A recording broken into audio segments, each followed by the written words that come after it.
Good afternoon, everyone. I would like to call the meeting to order, and I would like to ask all those who are able to stand for the acknowledgement of traditional lands. We acknowledge we are hosted on the lands of Mississaugas of the Anishinaabe, Haudenosaunee, Confederacy, and the Wendat. We also recognize the enduring presence of all First Nations, Métis, and Inuit peoples. Thank you.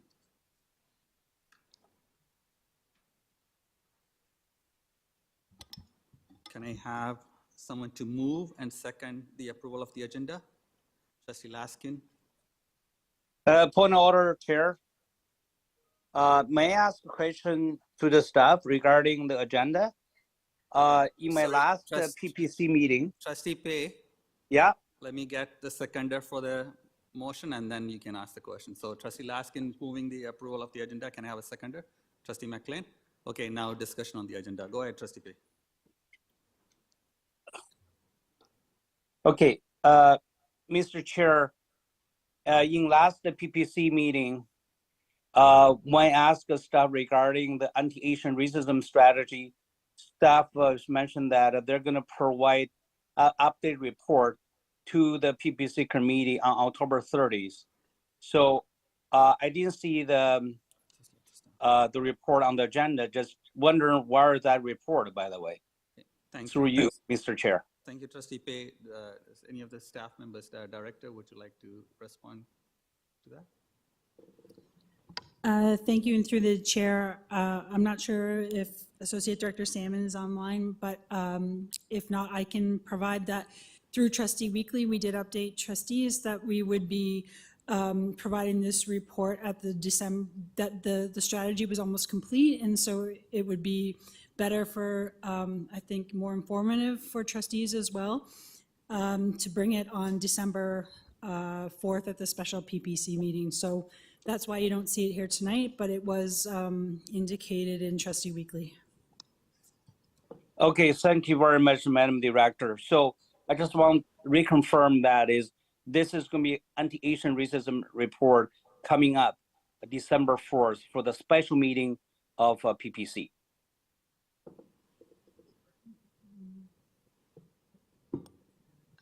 Through the chair, I will have to confirm exactly what the report is. And again, I'm not sure if Associate Director Salmon is available.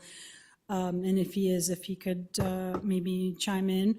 But my understanding is that it relates to the two strategies which were in process, and then there would be an update on the other strategies. Yeah, you know what, Mr. Chair, is the reason I raised the issue about this, in last year, there was supposed to be, Trustee Pei. Yeah, okay. Yeah, Trustee Pei, this is, just because we are discussing the agenda, I know your question was valid earlier because you didn't see it on the agenda. We've had an explanation. It will be, from my knowledge, when the report comes on the December meeting, it'll include an update on the anti-Asian racism as well. Yeah, I just want to make sure it's on the PPC though. Yeah, it'll be the agenda be moved around, the report be moved around, and I just want to make sure it's on PPC. Yes. Okay. Trustee Pei, it will be at the special PPC on December 4th. Thank you. Thank you very much, Mr. Chair. Thank you, Madam Director. Thank you. Any other questions or any movement on the agenda? Seeing none, all those in favor of approving the agenda? Aye. Anyone opposed? Okay, that's carried. Next item is declaration of possible conflict of interest. Any conflict of interest from any members of the board? I have a conflict to declare, so item 6.1, which deals with 705 Progress Avenue. I work for an organization that is a tenant in that complex, 705 Progress, so I will be excusing myself from voting on that item. Since it's a public meeting, I'll still remain in the room, but I would not be participating in that item. Any other conflict of interest? Okay, seeing none, we move on to the next item, which is delegations. We have one delegate here. So delegations allow for public to address committees of the board and are designed to ensure the members of the public can provide information and perspective to trustees as we navigate the decision-making process. Delegates are reminded that they are to provide input in a respectful and constructive manner and should not engage in any behavior contrary to the board's code of conduct, human rights policy, or delegation procedure.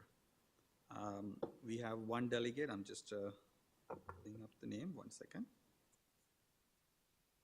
Okay, we have Andreas Tucci Clark, who is here, who is a member of Community Use of Schools Community Advisory Committee. You have 5 minutes. Thank you. QSCAC has appreciated the creation of the permit fee working group that met over the summer and the work that staff has done to balance the community use of schools budget.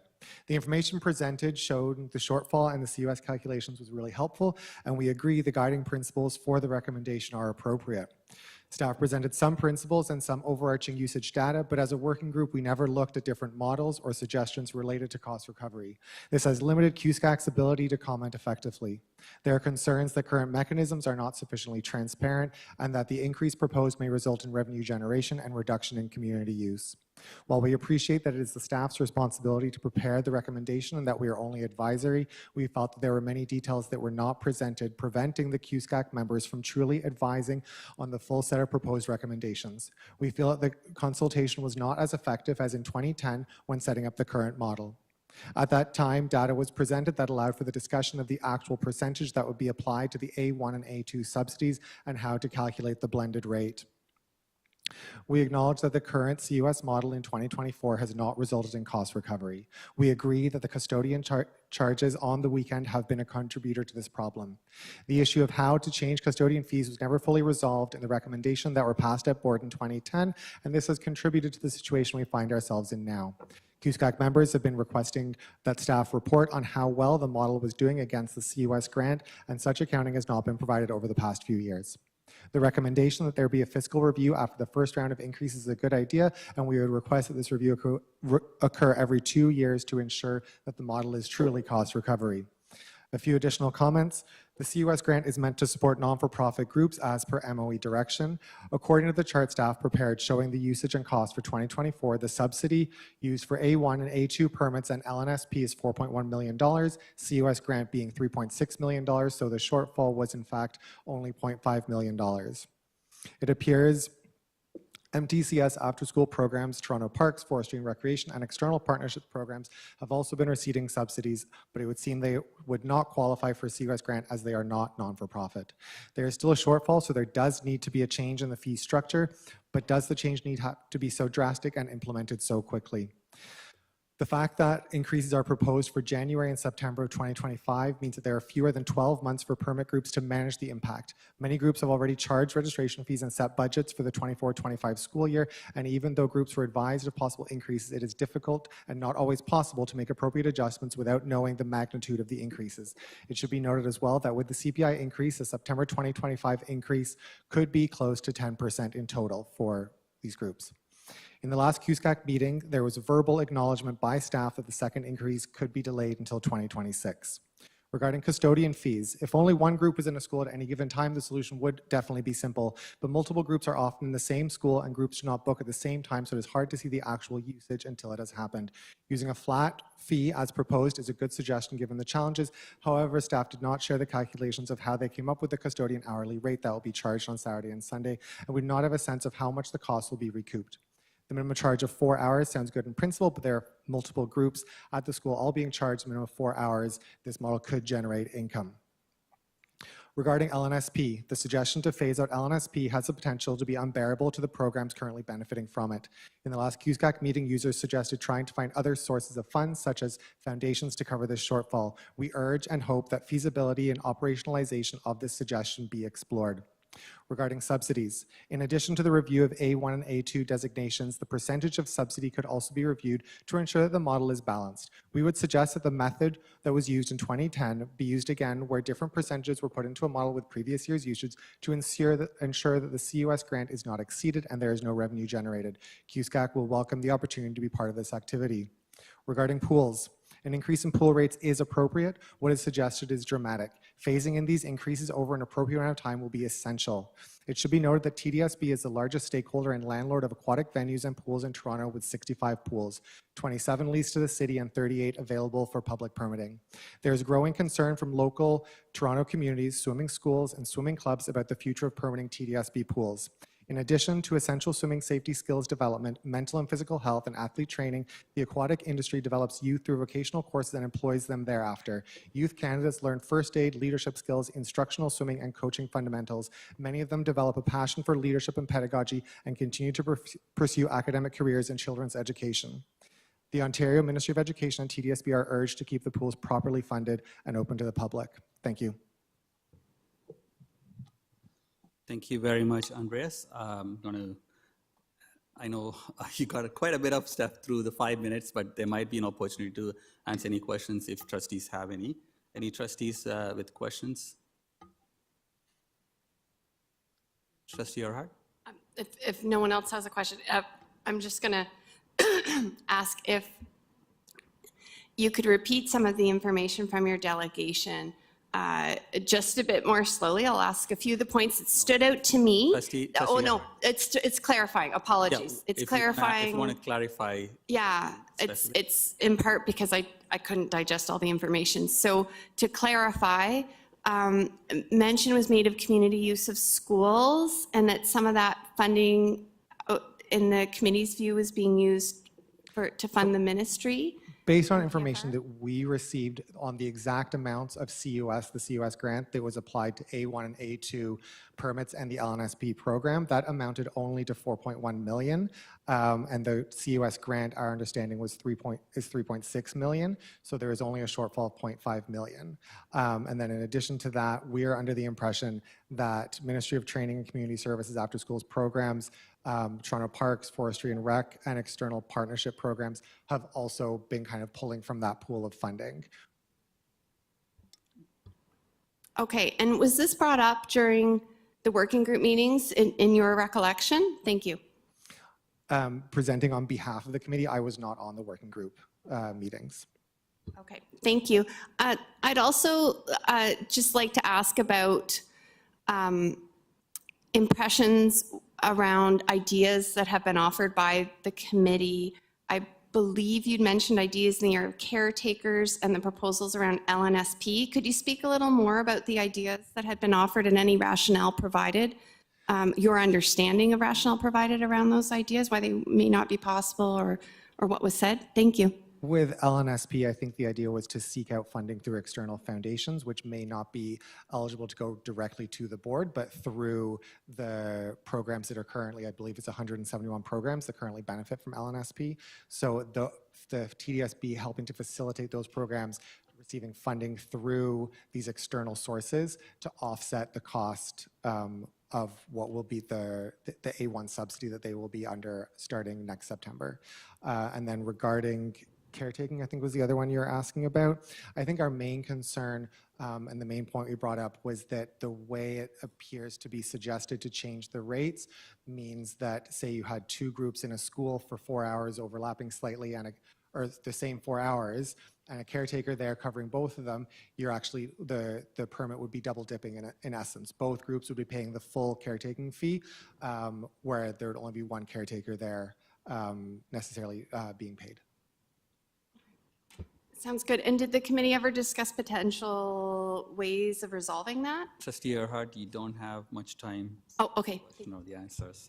Sorry. And also if you could discuss any impacts, community-based impacts that you're aware of the proposal. Sorry, Thank Trustee you. Earhart, the time is combined between the trustee and the responses. So unfortunately, the 3 minutes is over.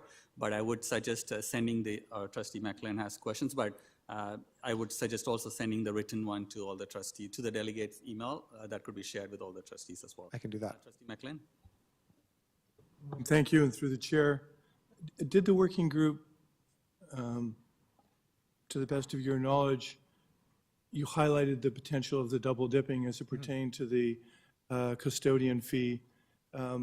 Was there a workaround that was considered, or something that would be an alternative that would be At this point, not that I'm aware of. I think the committee is really aware that those caretaking fees are something that need to be addressed as part of the cost recovery. And our main idea now, our main suggestion is that other options be explored. And we on the committee would be happy to be involved with that as well. Okay, thank you. And I'm going to build on one of your other responses. Is it possible for the groups that are using this to apply for this outside additional funding subsidy as opposed to, and then benefit from the subsidy other than having us be a player in this? Like, is there a reason why the TDSB has to be in this process? We can't just kind of set the fee that is appropriate for this particular group and then have the group independently seek the subsidies, and if they're granted them and they can find a partner, an association, a group, a foundation that has programs that could be of assistance, then that would be great. I just want to clarify that you're referring mostly to the LNSP. Yeah. Yeah, so with that one, I think the main issue is that, say we take a group that permits a gym for a couple hours on the weekend, that permits a gym during the LNSP eligible period, they currently pay, their permit fee is $0. LNSP fully covers permit fees. So they would be switched to an A1 subsidy, which puts them, or like, it very easily could be like $250 for every time they book a gym facility. And the issue there being that for them to make arrangements between, say, now, if they're an existing permit holder, between now and September, that would be a massive, massive budget change for them. And I think what the committee is trying to emphasize is that to put that burden on those generally smaller community groups in underserved neighborhoods, as LNSP is targeted to specific schools, is a really huge burden on those programs. Is there a sense, and again, through the chair, how much time would be required? To fully change. This concern is always raised, it's always, we make our budgets in advance, we plan, this is problematic. So what would be less problematic? I think for some of these smaller organizations, it's such a drastic change to go from not paying for permits at all to paying a few $100s per booking, depending on the type of permit they have. It could totally change their model. And the reality is that for some of them, it would shut their programs down. Thank you. Thank you very much. That's the end of the time for Trustee McLean. Any other questions? Seeing no other question, thank you again for taking the time, and thank you for in advance for sending this information to all of us. Thank you, Chair. Thank you, trustees. Trustees, that's the end of delegations for today. We move on to number 5, report from trustees appointed to the Ontario Public School Boards Association, and we have Trustee Williams, so we'll be presenting that. Thank you, Chair Chan. So the written report is in your blue folder. There is just a brief update, really. The first page is just the overview, so everyone is aware of our trustees on OPSPA, the Ontario Public School Boards Association, and its working groups, and the strategic priorities of OPSPA, and the governance structure of OPSPA. So under meetings, we did have a Central East Regional meeting on October 19th, and it was hosted by the York Region District School Board and took place at Tommy Douglas Secondary School. There was a wonderful presentation by the staff at the York Region District School Board, interactive workshop, Anti-Black Racism, Miss, Dismiss, Avoid, with presenters Wendy Howes and Patricia Mara Stapleton. It was a very interactive presentation, learning about the psychological barriers to disrupting racism, racial trauma, and how to counter it. There were a lot of vignettes as scenarios that trustees had an opportunity to engage in the presentation. It was very interactive and informative, and a display of the work that York Region District School Board is doing. We had a tour of the school at Tommy Douglas Secondary School. We also discussed core education funding, the National School Food Policy, and electronic meetings and meeting attendance regulation. There was quite a bit of discussion among trustees regarding those items.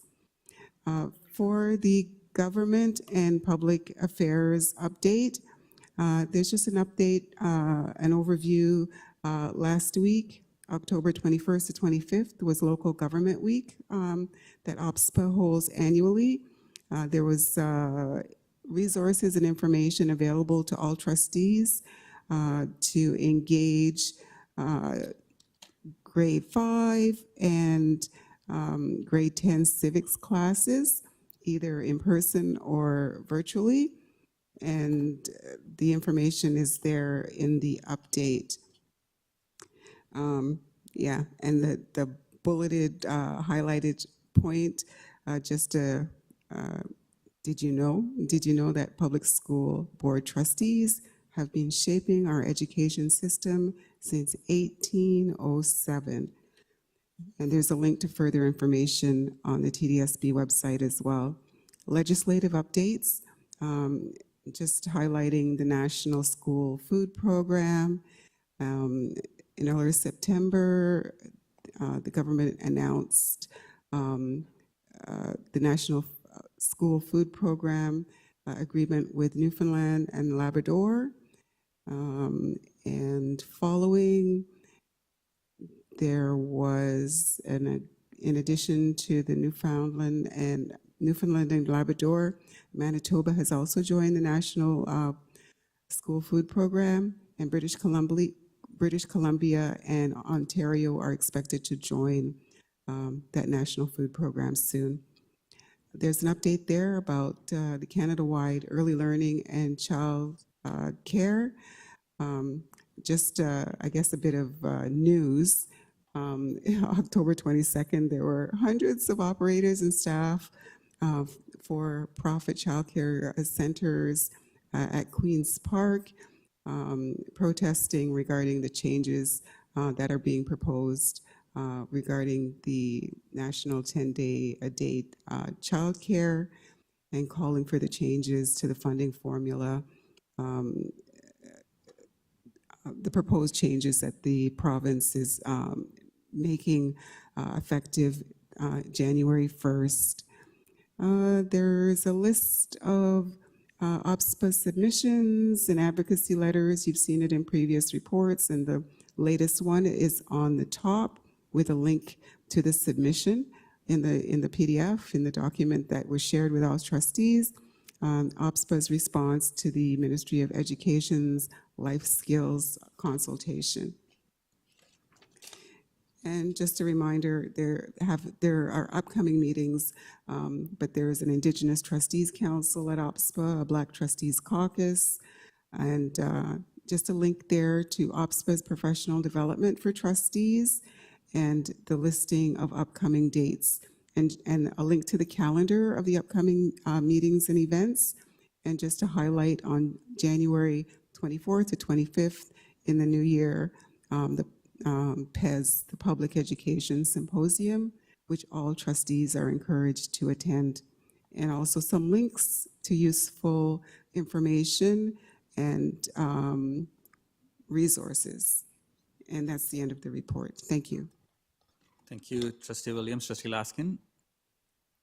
Thank you, Mr. Chair. I just wanted to add that the OPSPA Policy Development Work Group is going to be meeting next Thursday.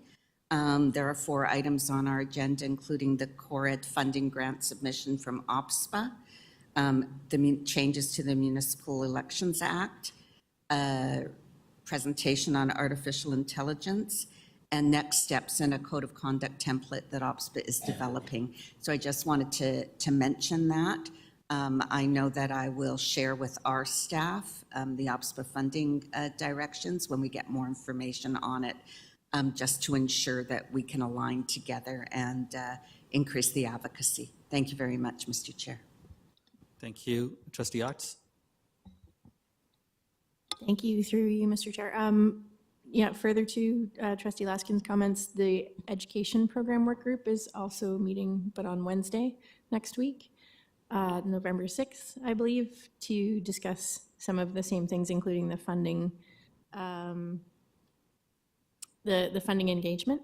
I will forward for the next report. I had the pleasure of attending the Northern Regional Conference this past weekend with the school boards from north of Parry Sound. That, by the way, is open to all trustees. So there were this year, for the first time, some trustees from Southern Ontario that came up. Amazing professional development. We learned about modern mining and the job opportunities, career opportunities that are part of the mining structure from the initial consultations, land surveys, things like that, the life of the mine, to the long-term process for closing and rehabilitating the land. So it's great information that I don't think we see a lot in Toronto. I will share that when we get it. And then some beautiful models of physician primary care integrated into a school referral model for special education, and a beautiful model from Superior Greenstone of a collaborative engagement in developing reciprocal education agreements with the First Nation partners that Superior Greenstone has, including First Nations who have federal funding for education and Métis Nations who are not recognized and don't have that funding. So it's not a legal business model, it is actually a collaborative education engagement that honors Métis education perspectives. So I will share those when I have all of the material, and you can put it in the next report. Great. Thank you very much, Trustee Arts. Anyone else? Trustee Earhart? I wanted to ask of those on OBSPA if there's a feeling, and just knowing the motions that we've already approved as a board, I think we have strong board direction to support a national school food program and to advocate for it through budget processes with all orders of government. Is there a feeling that we need any more board advocacy motions in support of Ontario working with the federal government for a national school food program? I guess my simple response would be like, more advocacy is always welcome. I think the Ontario agreement is like almost, it's in process. I don't know if the other trustees on OBSPA would like to comment. Trustee Laskin? Well, from the policy work group perspective, you have no greater champion than OBSPA who wants this program to happen. So I don't think more advocacy from individual boards is necessary. I think OBSPA is on it. Thank you. Thank you, trustees. Seeing no other questions, we will move on to the next item on the agenda, number 6. 6.6, number 6 is Toronto Lands Corporation reports. Number 6.1 is on 705 Progress Avenue. And should I pass the chair? I'll pass the chair to Trustee Williams, and then I'll be excusing myself on this item. Okay, thank you, Trustee Chan. And who will be presenting this report? The director. Good afternoon, everybody. Thank you, and through the chair, I am going to turn all of the TLC reports over to our executive officer, Ryan Glenn, to present them. But at the same time, I would introduce John Fillion, our chair of TLC, and I just wanted to welcome here this evening. Madam Chair, I'm just, because I know that the acting chair has a conflict for 6.1, I think that can be moved separately, but then I would be prepared to move the other TLC reports together. So right now, if we could just keep to 6.1, and then I'll move the other ones together because I don't want to interfere with the potential conflict. Thank you. Is that okay? Yeah. Thank you, Trustee Laskin. Good afternoon, everyone. And through the chair, I'm happy to present the first item for the Toronto Lands Corporation reports, and that is titled 705 Progress Avenue, Conceptual Master Development Plan, Project Charter, Proposed Budget to Advance Podium Elementary School and Mixed-Use Redevelopment. This is a very exciting project for the Toronto Lands Corporation and the TDSB. We're working to address significant growth in Scarborough Centre specifically. This site is a 10-plus acre site jointly owned with the City of Toronto. We've been working quite closely not only with the city, obviously with our client, the TDSB, and Create Toronto to develop a conceptual master plan, and you'll see that as part of this report. In here, you'll see identified pieces of property that are identified for the TDSB, which will see a new elementary school along with two residential towers that can be constructed on the property, as well as a shared use of a future park in Scarborough Centre. The recommendations for the report are as follows: that we approve the 705 Progress Avenue Conceptual Master Plan Development, Project Charter, and Proposed Budget to advance the Podium Elementary School and Mixed-Use Redevelopment. And that's contained in Appendix B of the report. To receive for information the key terms of the Project Charter for the 705 Progress Mixed-Use Redevelopment outlined in Appendix C. Approve the proposed consultant budget in the amount of approximately $1.5 million, which will be split both between the TDSB and the City of Toronto and will come out of TLC's 2025-2026 budget. To authorize the TLC staff in coordination with Create Toronto and the City of Toronto to prepare and submit the required development applications to amend the City of Toronto's official plan and zoning bylaw and subdivide the lands at 705 Progress Avenue to permit the redevelopment of the site into the proposed Podium Elementary School and mixed-use development. It's an important point. Current site is owned jointly. I just want to highlight that there will be independent title to the site going forward between the TDSB and the City of Toronto. To direct the Chief Executive Officer of the Toronto Lands Corporation to report back to the TLC board in December of 2025 on a business case to advance the phased development of 705 Progress. And to forward this report, 705 Progress, I won't repeat the title, to all of you for your approval. Thank you very much, and I'm happy to answer any questions. This is a very exciting project and great city building. And I have Trustee Patel. Thank you, Madam Chair, and thank you, Ryan Glenn, for this report. I'm very well aware of this project, but I have some questions regarding finance. So on the report number C, it says the proposed consultant budget in the amount of approximately 1.5 million, which will be split 50-50 between the TDSB and City of Toronto. Is City of Toronto on board of splitting the cost? This is my first question. Through the chair, Trustee Patel, would you mind repeating the last part of your question? Is City of Toronto on board of splitting the cost? Oh, through the chair, yes, they are. All right, thank you for that. And I guess we are spending this money on consultation. So will this be an RSP or it will be some internal consultation? So through the chair, the work that will be done will be done through open competitive procurement, both with the TDSB, the Toronto Lands Corporation and Create Toronto. Thank you for that. And through you, Madam Chair, I guess there are some tenants at the property. So what are we doing of moving the tenants? And what is the expected date the tenants will be moving? Through the chair, thank you for the question. There are a number of tenants in there, and just for everyone in the room and who may not be aware of the site is commercial units. There are a number of market rent tenants Those tenants likely will be displaced as a result of the redevelopment, but there are community space tenants, also known historically as below market rent tenants.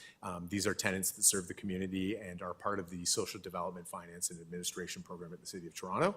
We'll be working closely with our colleagues at the City of Toronto to find either temporary or permanent relocation options as part of the required work plan for this redevelopment.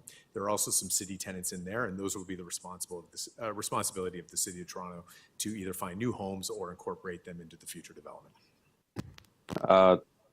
Thank you very much. And to you, Madam Chair, has there any negotiation started with the tenants regarding relocation? Through the chair, no, not as of yet. My understanding is that process is being led by Create Toronto and the City of Toronto.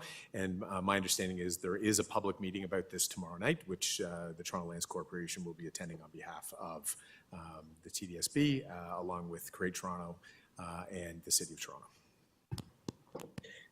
Thank you so much. And my final question is through you, Madam Chair. Is there a timeline for this project, when it will be started, or?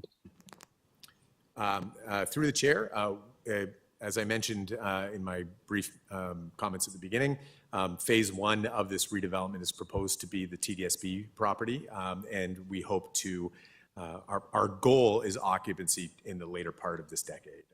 Initially, it was supposed to be 2027. We still hope that's the case, but likely it'll be 2028 or maybe even into 2029. But that will be determined as part of the redevelopment.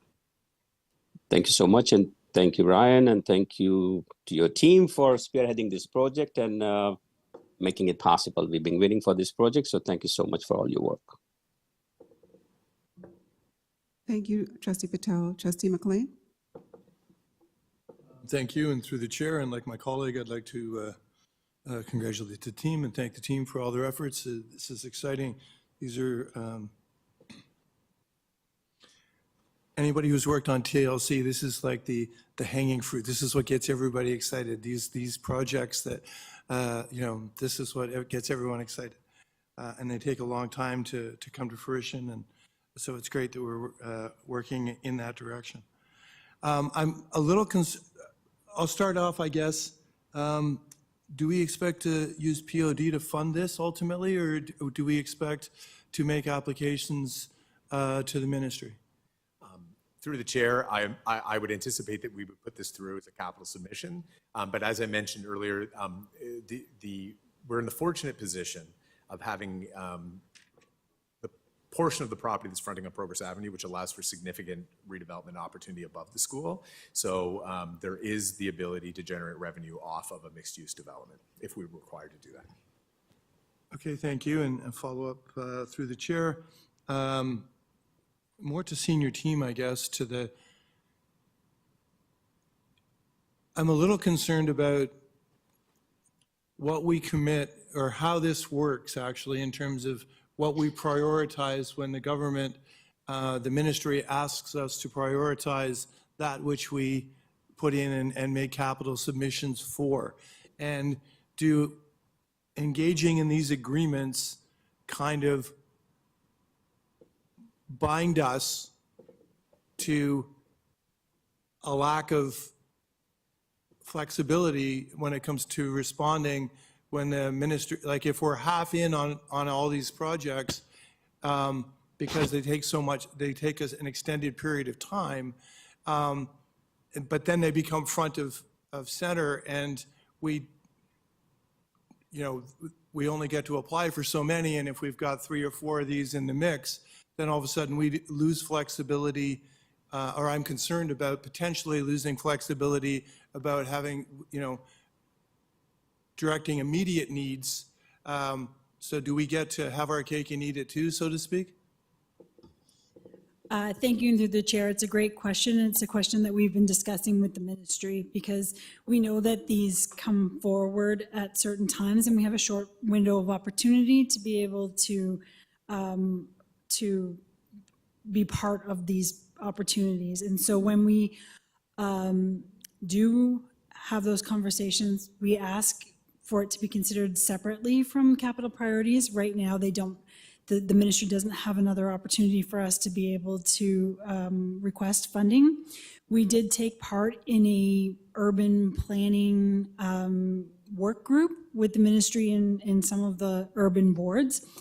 We so far have not heard of the results of those planning sessions, but that is something that's contemplated. How do we, I'll give you an example. In a more rural setting, when a development is taking place, they will identify a piece of property in that development for a school.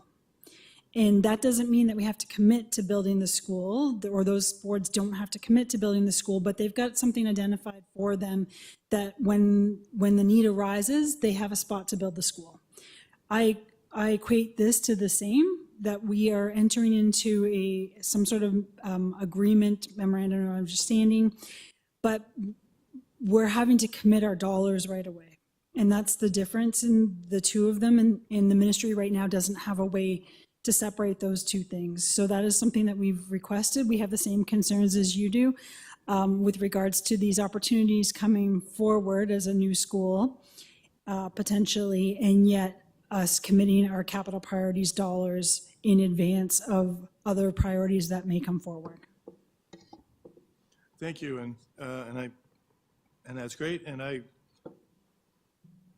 guess the short version is that I would ask us to continue to work with the government, and because these are the kinds of things that they target, these joint projects. This is what they get excited about when they're spending capital. They encourage us to seek out and to look for, but to create a mechanism that allows us to do this and do it quickly and move forward and advance everyone's needs, as opposed to creating a challenging system that 3 years from now, we're kind of got our hands tied a little bit because we recognize one opportunity, but we have a greater need somewhere else, and then it becomes a little problematic. So I appreciate all the responses. Thank you.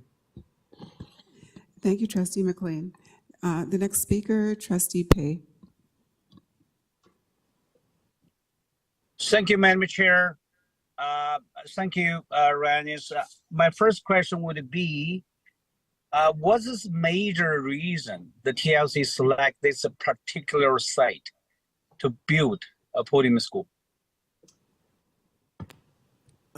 Through the chair, thank you for the question. So this property was jointly purchased with the City of Toronto in 1996. The rationale for the selection of this property was because it was a large site, and it was even anticipated back then, 28 years ago, that this was an area that would experience growth, and that's the growth that we're ultimately experiencing right now, and will continue. And just to add to that, if we look at this part of Scarborough, specifically the Scarborough Town Centre, that's a site that's going to be redeveloped, and there's a lot of density going along Progress. There'll be extensions of Bushby as well, which will see significant density along there as well. So this site was purchased back then as, I think, twofold. One, the understanding that the TDSB is ultimately going to need a school here in the future, and two, a significant need for open space for the City of Toronto, green space. And you'll see in the Appendix B of this report that there's a proposed large park which will be adjacent to the proposed school, directly to the east of it. Okay, thank you, through Madam Chair. My follow-up question is, does this area face any enrollment pressure for local schools? Through the chair, this part of Scarborough is experiencing significant enrollment pressures. The students coming from the new residential development are in a holding solution. They're being bused to another school that's nearby. And this is intended to be an interim solution until we have a new school built at the 705 Progress site. That's wonderful. Thank you very much, System Officer Andrew. And my second question would be, how big the land? What's the market value for that? Through the chair, the site in totality is just over 10 acres. The fair market value on a site like this would be in excess of $50 million for the total site. So, through you, Madam Chair, is, as I understand, we share this site with the city of Toronto. So which part of our share? Through the chair, we currently do share it, and as you'll see in the report, we will become sole owner of a portion of the site. If you refer to the appendix in the report, it's the site identified as phase 1. It's in the northwest corner of the site. From a square footage perspective, it is not 50% of the property, but it should be noted that it is, from a market perspective, the highest value portion of the site insofar that it would achieve the most residential mixed-use development potential. In addition, we've secured interest in the park space directly to the west for the use of the school during the school day, Monday to Friday, from 8 in the morning till 6 at night, through an agreement with the Parks, Forestry, and Recreation Division. So we have an interest in a large portion of the city-owned park directly to the west, specifically for the school.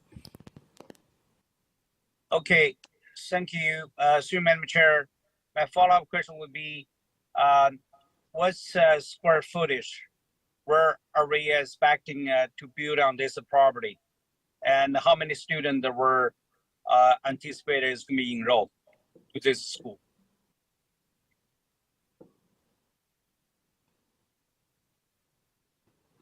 Through the chair, I don't have the exact figure of the size of the school they're proposing, but it's in the order of 800 students. Okay, 800 students in what of square footage? So, because I do know that when we build a school, we're talking about $800 per square footage, right? So I just want to know how we can maximize this opportunity by selling this property, and what the footage we can really begin from this selling and the building the podium school. Thank you, through the chair. I just want to say that Part E of the recommendation is that we report back in December on a business case. So I think that work is ongoing right now, Trustee Pay, and that more information would be provided at that time. So I don't know if that staff would be able to answer that specific question currently. Yeah, you know what is, yes, thank you, Madam Director. So, Madam Chair, the reason I'm asking the question is I just curious how much by selling their property, whether we can fund the project or we can just fund this project by selling the property. Because in the past, I heard a trustee Laskin told me that the board sold one property, very small property at the Aglinaya, and bought a podium school for free virtually. So my question would be, is that possible for us to sell this property and then we build a podium school without any cost occurred to the board? Through the chair, the board is not allowed to use proceeds of disposition on new construction without permission from the ministry. And so we would do this through the capital priority submission. So whether we would say through that submission that we are going to be able to self-fund this by providing it, but we still need their permission regardless. So I'm unsure at this time what the costs would be, and I'm not sure that staff would be able to provide that response today, but it is certainly something that we are considering. Although, again, we don't have that ability to do it without permission from the ministry. Okay, thank you, Madam Director. Thank you, staff. I finished my questions. Thank you, Madam Chair.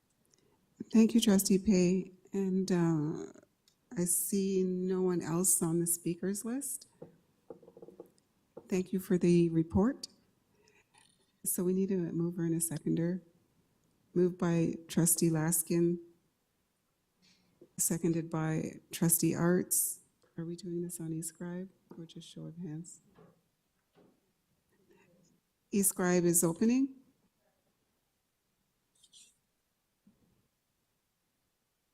Trustee Pay in favor?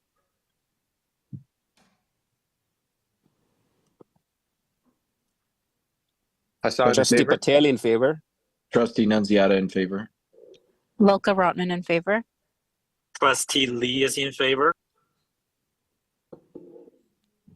Trustee Dovitis in favor. And Wong is in favor. Who are you missing? Trustee Hastings indicating he's in favor. Trustee Rajwani in favor.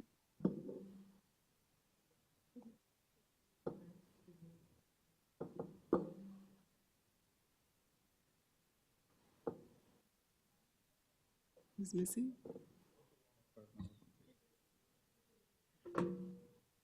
You got Hastings. Hastings is in favor. For everyone?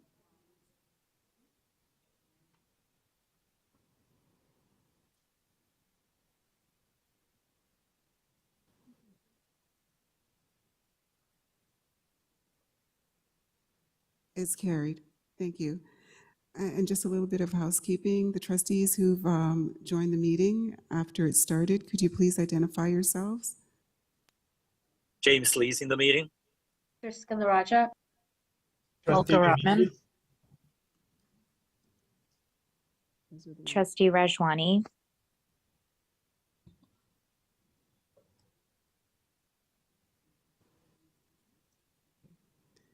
Okay, wonderful. So I'm passing the chair back to Trustee Shan. Thank you. We are going to be combining the wording on all the rest of the items from 6.2 to 6.6. Do we want to also have the presentation on those items together? That's okay, yeah. Director, if you would like to. Thank you. Through the chair, I'll ask Executive Officer Glenn to speak to this, please. Thank you very much. So item 6.2 is the expropriation by Metrolinx at Blake Street Junior Public School. Metrolinx contacted the TDSB and the TLC indicating a need to acquire a small portion of land on the southern edge of Blake Street Junior Public School to construct the Ontario line. Metrolinx indicated the land was required to widen the current right-of-way for the construction and maintenance of retaining and noise wall. I'm going to turn this over to Wilbur Wong, who's our Director of Real Estate, and he'll take you through the recommendations and happy to answer any questions you may have on the report. Thank you, Ryan. Through you, Mr. Chair. As Ryan has indicated, for the last couple of years, we have been actively discussing with Metrolinx in regards to these the small piece of land. In August 2024, we did receive, subsequently in August 2024, we did receive a offer in accordance to Section 25 of the Expropriation Act. It specifies three things. It offers option A, which is a full and final settlement. Essentially, we accept the money and this expropriation is done, their possession date being July 2nd, 2025. Option B, which is that we accept the same amount of money without prejudice, and we can negotiate further to get more money later. Or option C is we do nothing at all, and interest will start accruing as of July 2nd, 2025, which is the possession date. In regards to the recommendations for this particular report, we've asked that TLC be authorized to execute the acceptance and accept offer B. I am not sure why offer A and B are exactly the same, but certainly we would rather have offer B, which allows us to ask for more items and seek more money for the settlement. TLC would also like to execute for the both parts and also continue to negotiate. As part of the amendment that was brought about during the TDLC board meetings, TLC is also going to seek to negotiate the following. A community donation by Metrolinx to Blake School Council for their playground revitalization project, which has been delayed because of the Metrolinx work. We're going to seek compensation for any tree loss resulting from the proposal that they've did the work that's adjacent to the Blake School property, so that we can allow for the replanting. A provision for detailed designs for the rail line update that Metrolinx will be conducting adjacent to the school, and also the inclusion of a mural on the sound wall as it is constructed, so that it's again, it is right there next to the play areas so that we could have that as well. So this is the report that's in front of us. I'm happy to answer any questions.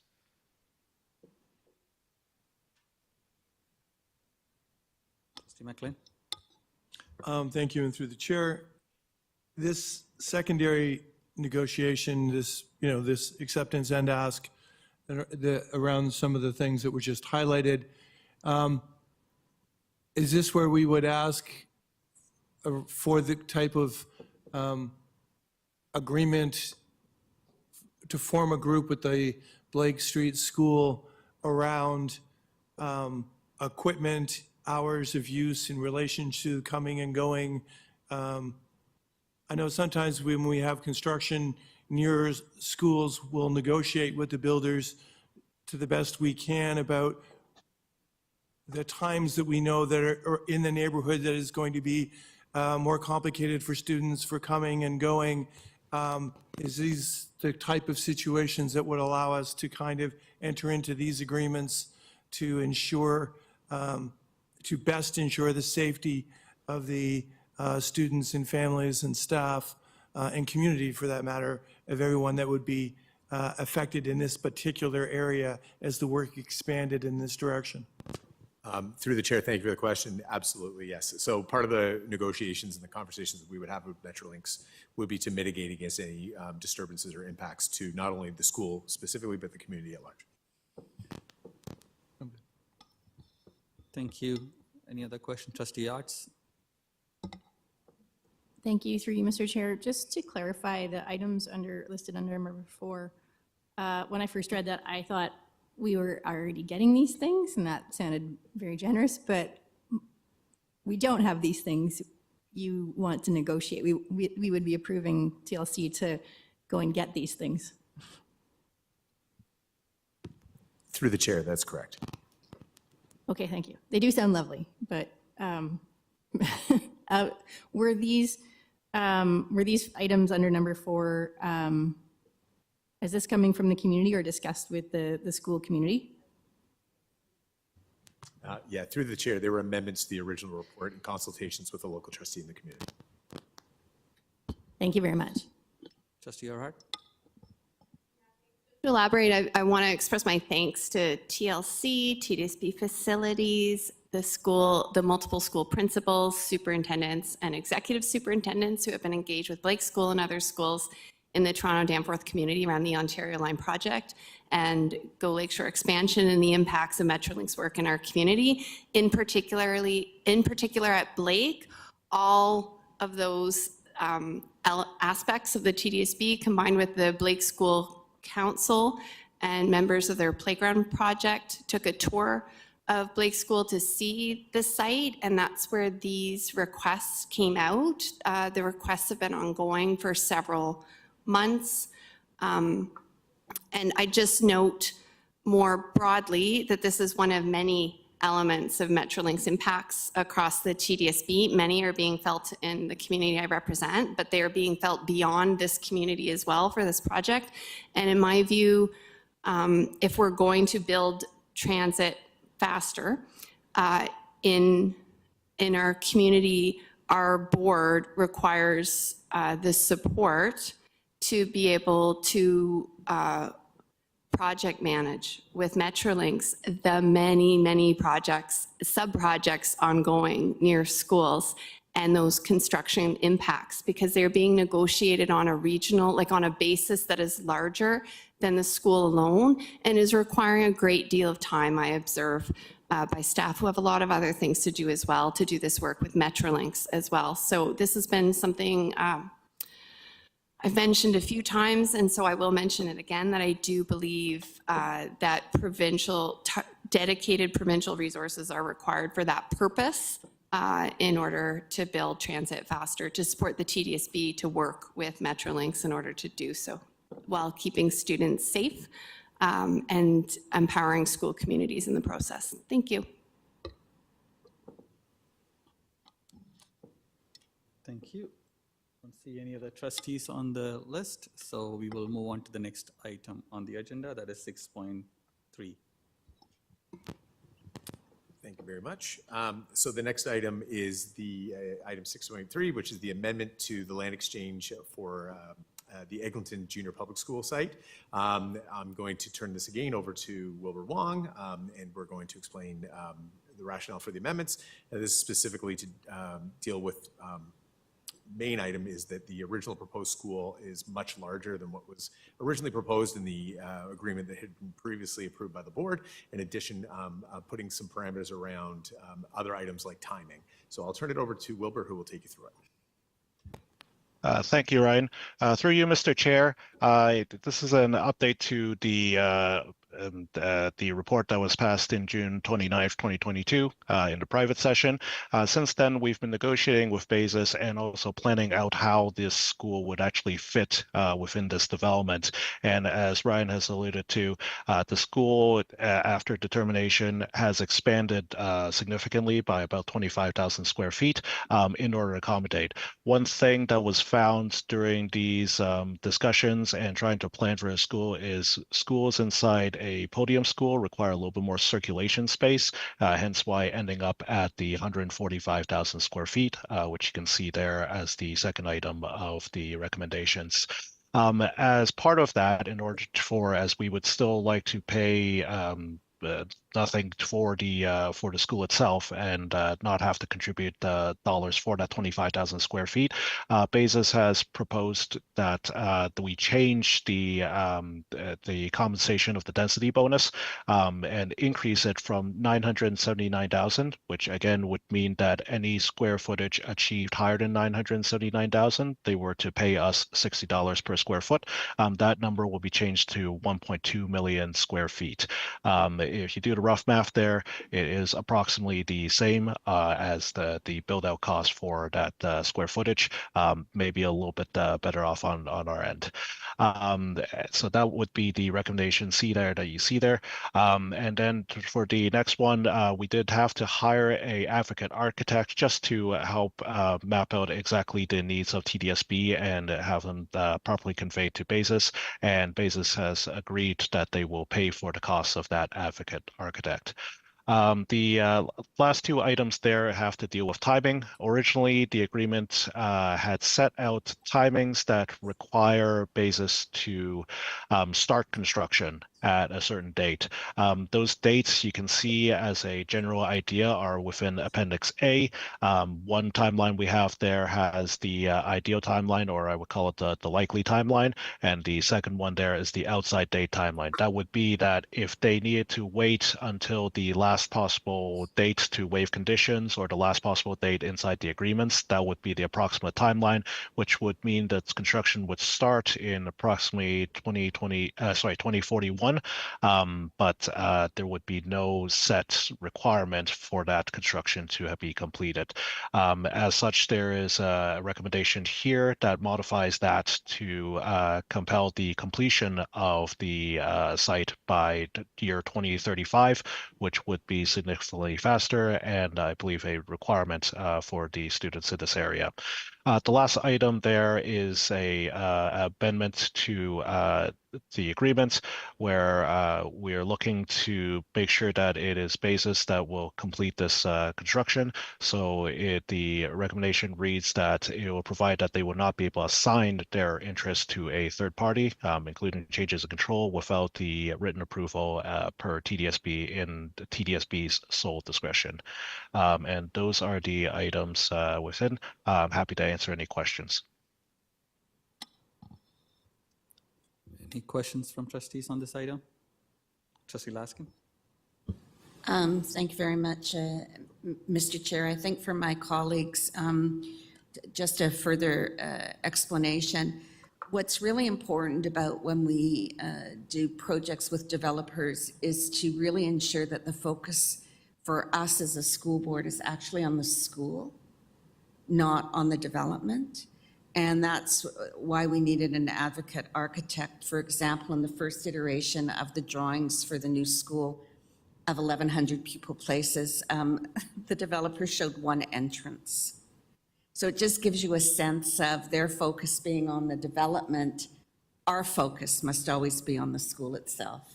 So the advocate architect is really important, and that's a lesson learned. As the more we do these projects, the more refinements that we can put into the process that protect the board and ultimately give our students appropriate space.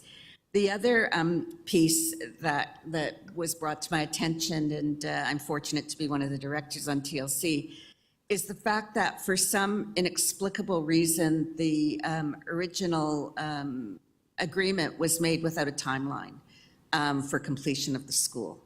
And this is an area of the city at Yonge and Eglinton where we have been redirecting kids from developments for a number of years. I'm sure Executive Officer Gowdy System Officer Gowdy can give the exact number of years, but it's ridiculous to me to think that we would be moving kids off site for 10, 12, whatever years it would have to be.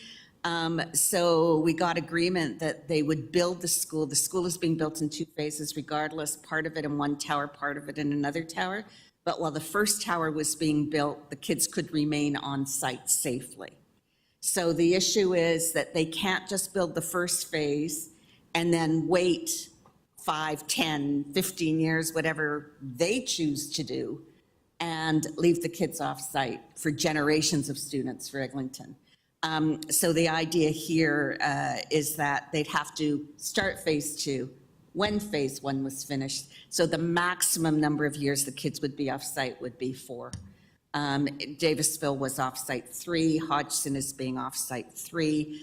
So this gives us slightly more flexibility because it's a larger school at 1,100 pupil places. So I just wanted to give you a sense, and I really do appreciate the negotiation skills of TLC and the support of the TLC board, and then the support of obviously this board. And as I say, every time we do one of these projects, we learn more and we will refine, and it seems to me we will never make another agreement without a timeline in it. So that's the importance of this timeline here today. So I just thought I'd give a little more background. Thank you, Mr. Chair. Thank you. Any other trustees on this item? Seeing no more questions or comments on this, we'll move on to 6.4. Thank you. The next item for consideration, 6.4, is a proposed lease of the former Gooderham Learning Center. This site is currently sits vacant. It was tenanted not that long ago by Better Living. We are proposing here to enter into a lease with the City of Toronto, specifically Toronto Paramedic Services, to use a Gooderham Learning Center. And I'm going to again turn this over to Wilbur Wong, who can take you through our thinking on this. Thank you, Brian. Through you, Mr. Chair, it's my pleasure to introduce this item here. In regards, it has been a couple of years since Toronto Paramedic Services have engaged us in trying to find some space. Obviously, paramedics being a key city service here are required for us. They've been trying to find space that has sufficient parking, is close to major highways, and basically has enough space for them to actually do their training, and training being a big key to have a great paramedic service. Our Gooderham Learning Center had become vacant, and it is one of those sites which has ample parking. It's less than 10 minutes away from 401 and DVP, and it's currently vacant and is approximately 20,000 square feet, and it certainly meets their criteria. Essentially, this is a very standard lease. We would have to take it through the standard approvals as per Regulation 374-23. And currently they have proposed that they would like to be in there for approximately 2 years and have the opportunity to renew for another 3 years. So I'm happy to take any questions, and I also have my colleague Simon Hewitt, who's better able to answer any of the specific questions in regards to the tenant. Thank you. Any questions on this item? I have a question, Mr. Chair. Go ahead, Trustee Patel. Through you, Mr. Chair. is there any renovation cost involved to upgrade the building for the paramedics? Through the chair, thank you for the question. This will be a fully net lease to the TDSB insofar that there will be no costs borne by the TDSB for any work that has to be done to the facility for the use of paramedic services. Thank you, and thank you, Mr. Chair. That was the only question I had for clarification. Thank you, Trustee Patel. Anyone else have any other questions on this item? Okay, seeing none, we move on to 6.5. Through the chair, thank you very much. So this report before you is the Toronto Lands Corporation's Q3 Business Operations Report. This report is a requirement of Section 4.10.1b of the TDSB TLC Shareholders Direction. It's a quarterly report that deals with key activities related to real estate and leasing, along with land use planning at the Toronto Lands Corporation, and also provides actions and decisions made by the board between March 24 and May 24 as well. So you'll see there's a summary page at the end. Happy to answer any questions that anyone may have on this. Any questions on the third quarter business operations report? Okay, seeing that, we move on to 6.6, which is the TLC board self-evaluation results. Through the chair, thank you very much. So 6.6 is the Toronto Lands Corporation board self-evaluation results. This is an annual self-evaluation of the Toronto Lands Corporation board. It is a requirement of the TDSB shareholders direction with the TLC. The final report will be forwarded in writing to the TDSB by December 1st. The TLC board approved the draft survey questions at its meeting of the 19th September 2024. At the survey's close, 80% of our board members, 8 out of 10, provided feedback. The report summarizes the notable themes in the self-evaluation results, and the recommendation is that the Toronto Lands Corporation direct the TLC staff to formulate a work plan for the TLC board training, professional development, and team building that would address the feedback in the board self-evaluation survey and bring the work plan to the TLC organizational board meeting on the 21st November 2024 for its approval. Happy to answer any questions. Any questions from any trustees on this? Okay. Seeing no questions, can I have someone to move all the 5 items together? Trustee Laskin, Trustee Pay, seconded. All those in favor? Lee is in favor. Anyone opposed? Okay. Well, that's carried. Thank you very much. We now move on to, and thank you to TLC representatives here. Thank you very much, Chair of TLC as well. I think we can now move on to number 7. Number 7 is staff reports. We have 7.1, 4th Annual North American Somali Elected Officials Conference expense approval. Can I have the staff to introduce the item? Director?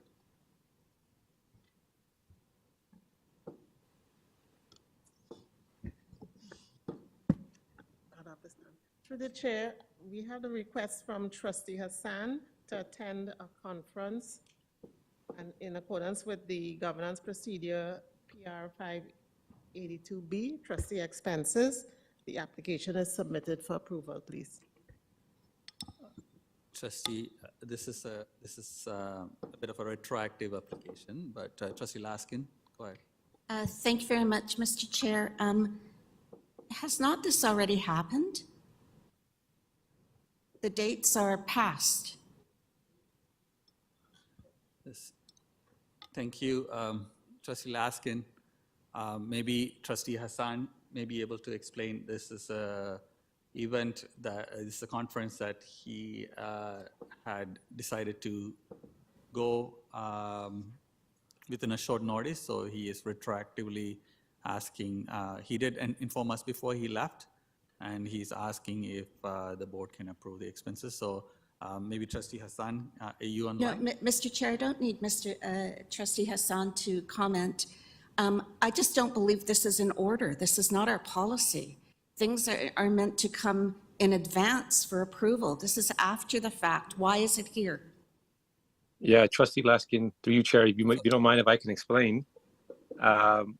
So what happened was I was informed of this after the last PPC meeting had already passed. Or sorry, I think it was, yeah, PPC meeting. And then, so it was late notice. So I spoke with staff and they said that we would have to present this to the next PPC meeting, which is today, retroactively to be approved. So what I'm asking for is tonight that if trustees can support the expenses, travel expenses, hotels were covered. And in the future, the organization will give me an earlier notice going forward. Thank you. Through you, Mr. Chair, of course, I support you going to the conference. What I find problematic is that is not our policy. Our policy is that approval has to be given in advance of. So if in fact there was short notice, a special meeting should have been held, in my opinion, to have approved this. Otherwise, this is a bit of a mockery of our whole procedure. And if we don't need board approval, and I personally believe we shouldn't have board approval. This is your own budget. You choose to go for learnings that you will then share with all of us so that we were all informed. I just don't understand how it comes retroactively. I could support the idea that approval was given by the chair and the director, for example, but I don't think it should come this way as if it's part of our process for approval, when in fact, it's not part of our process for approval. That process is to be approved in advance. So I'm just seeking some clarification. I am not at all not supportive of you having attended this. What I'm concerned about is our process, and it just concerns me that that it's after the fact. That's all. I think that is we're saying, and I'm surprised that we didn't come up with some sort of other workaround that would have been in concert with our actual procedure of the process. Mr. Chair, that's all. It's not that I'm not supportive of it, but I'm not supportive of the way that it's come before us. Thank you. Thank you. Thank you, Trustee Laskin. Is it possible to get staff to comment on this? Because this did get submitted through staff. So if you're able to comment on whether there are possibilities of this still being considered, or if it's something that shouldn't be considered. So through the chair, we recognize that this isn't in accordance with policy. We do feel that it's important for trustees to approve as retroactively as part of the policy in order to ensure reimbursement to Trustee Hassan. Again, recognizing that this is not regular policy. Trustee Laskin? Mr. Chair, then the report should be amended, because in the context section, it says in accordance with section 6.3.3 of the governance procedure. It actually is not in accordance with this section. It should have been amended to say because of the extraordinary timelines. Like, it just should provide some context for the protection of Trustee Hassan and the protection of the board. I don't want the board to publicly be in a position, given the fact that we're under a microscope, that we might be approving something that is not in accordance with our policies. So I think the recommendation itself, which is it's recommended that,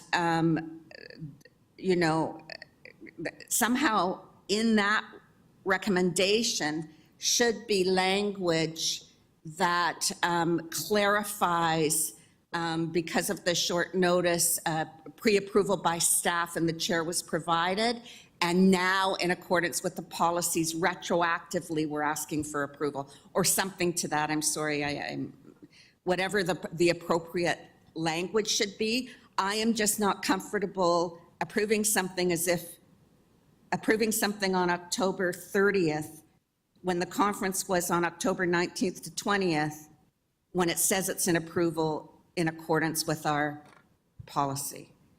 So I do think maybe, Mr. Chair, I could move to just table this for the time being, or while staff work on appropriate changes to the recommendation that would protect the board in its approval process, or call a recess or whatever you might want to do, Mr. Chair. I just don't want the board to be in a position that it's not following its own policies. Thank you very much. Thank you very much, Trustee Laskin. There are 4 speakers on the list, but I do think that what is being presented is factually incorrect on the board, which says, we are requesting approval to attend a conference that is actually already happened. So it's not something that we would be able to possibly approve Trustee Hassan to attend a conference that already happened. So it should be changed to say that it's recommended that the trustees approve covering the expenses of a conference that Trustee Hassan attended, and then says under exceptional circumstances, the following policy would not be. And if that's okay, if the other speakers can hold on until we bring that back, or while you make I'll take the speakers while that change is being made. Thank you. Because that is critical, and thank you, Trustee Laskin, for that. Trustee Patel? Thank you, Mr. Chair, and I completely agree with Trustee Laskin, what she's saying. I just want to know one quick question. I have one quick question from staff. Have we done similar practice in the past? No. No. That's good to know. If we have not done a similar practice in the past, this is completely not right. And I wholeheartedly agree with what Trustee Laskin is saying, that we do not want to send a message outside that, we are not following the board's rules, regulations, policy, and procedures. So whatever changes comes in from Trustee Laskin, I will support, I will second it. Thank you, Mr. Chair. Thank you, Trustee Patel. I have Trustee DeWittis. Hi, through the chair. Not so much a question anymore, because I think that was answered. Just a comment. I'm happy to support Trustee Hassan having attended the thing. If folks are comfortable doing an adjustment on the wording on it, I think it's just a matter of circumstance. And as long as we can clean up the language and people are comfortable with it, I think it's understood that these are the type of experiences and things that as trustees enrich our understanding and knowledge of the work that we do. So I don't have a strong a feeling about this as a couple of the previous speakers, but if we can fix the language and folks are comfortable, I think that would be good enough. Thank you, Trustee DeWittis. Trustee Rajakulasingam. Through the chair, I agree with what Trustee DeWittis had shared. I think these learning opportunities are fantastic. I know that Trustee Hassan is concerned about community safety in his ward, and looking at what the conference is about. I'm sure there was a lot that he learned from, but I'm looking forward to learning more about it as well through him, and how that can be applied in our communities. But I think it is important that we have the right language to capture, to reflect our policy. I'm just going through the trustee expense policy right now to see if there's anything, but looking forward to seeing what colleagues are going to propose to make sure that it properly captures the intent here. Thank you. Thank you, Trustee Pei. Thank you, Mr. Chair. I strongly support Trustee Hassan attend this conference. I think it's very important. At the first Somali descent, TDSB Trustee Hassan has not been a strong voice for his community, also a strong voice for the TDSB. I really appreciate he can represent TDSB. When attend this meeting, I really recommend that the board, just covers his pants. One thing I want to ask you, Mr. Chair, that in the past, a lot of trustees attend a lot of conference. Why there's no approval? Why there are 2 approval this year? I don't understand. It's really a trustees' question and budget. It's really their decision. They're trying to seek learning something important for their career or profession. I think They should be entitled. I don't understand why we need approval for this. I don't understand. Last time we approved like Trustee Laskin's conference to New York. Why we should need approval for this? I don't understand. Trustee. The policy? The But policy. why the other conferences we don't need approval? I don't understand. Why? Trustee Pay, it's a travel outside the provinces, and so it always needs if you go to a conference within the thing, then you don't need to have a board approval. But if you're traveling, just to make sure that there is respect. So only out of province? Okay, Out of okay, province. all right, I understand, okay. Because I never traveled, never attended conference, so I have no idea. Okay, thank you. Thank you very much, Mr. Chair. Okay, Trustee Dawson?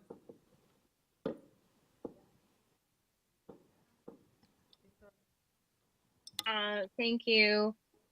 Through the chair, I kind of want to reiterate Trustee Pay's comments about the fact that, you know, Trustee Hassan does so much for his community, and it would have been an absolute shame for him to not have been able to attend this meeting. But it sounds like he did his due diligence by inquiring with staff on what to do.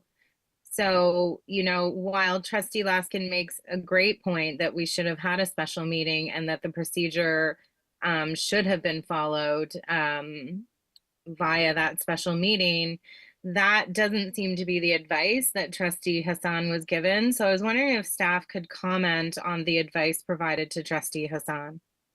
Thank you, through the chair.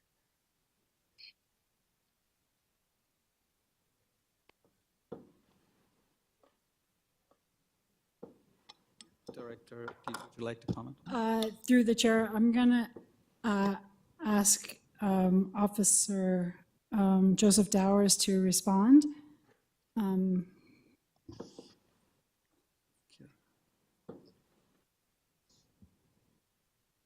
So,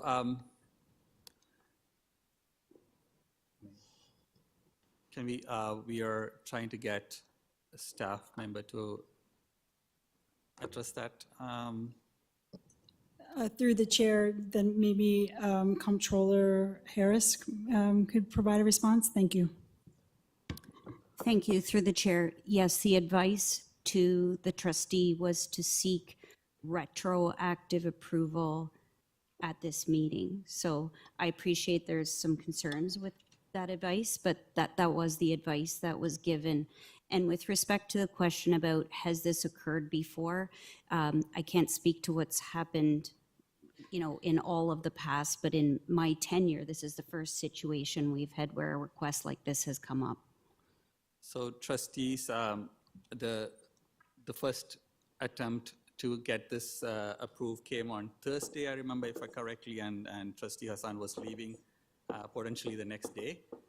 So in my conversations with Trustee Hassan after talking to the staff was that it is an attempt to put and ask the board for its willingness to cover it, but Trustee Hassan was aware that the board still has the right to say no to it as a board, but you know the whole thing was basically in the circumstances and the kind of nature of the conference and the fact that Trustee Hassan was going to attend the conference anyways, it was a matter of, you know, trying to put in the forms in that time and then going to the conference in a short time. So that was so Trustee Hassan was made aware that it will be submitted retroactive, and he was also made aware that the board will make the final decision. And so it is still not a confirmed decision, but it's a request to the board to consider it.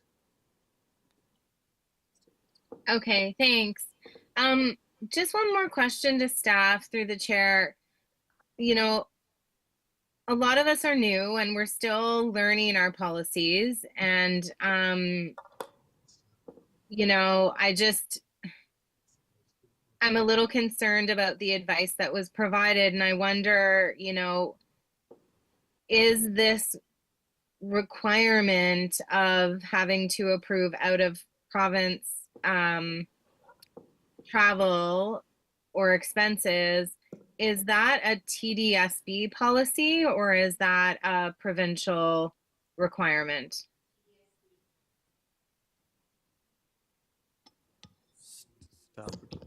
Through the chair, it's a TDSB policy. Okay, And thank through you. the chair, it's also required of staff to have pre-approval. Okay, thank you. Those are my questions. Thank you, Trustee Dawson, Trustee McLean. Through the chair, and while it sounds like this was not only expedited, but, you know, was happening in real time. And I share the opinions of my colleagues that we should support our colleagues when they're seeking to represent us and gain additional knowledge that can be shared and utilized, hopefully broadly. But I guess my question is to staff. Trustees work on policy. The policy exists, making advance required. So are we now considering the development of procedure for an expedited process that when things are happening quickly and people learn late and our budget, our meeting cycle doesn't allow, you know, are we contemplating a path that might be a little more transparent and easier for us to follow so that we don't find ourselves here? Through the chair, if I can answer that, I think it would be wise that it is a governance procedure. So even though it's a procedure, it is a governance procedure, which the board essentially treats as if it were a policy.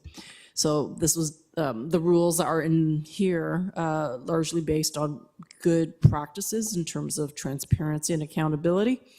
However, the Board of Trustees are free to amend it with some limitations, but if you want to amend that to include some sort of expedited or exception-based scenario, I think that would be wise because it could be possible in the future that short-term notice requests like this would be in play, and currently your procedure does not contemplate for that. So I highly recommend that as well. Thank you.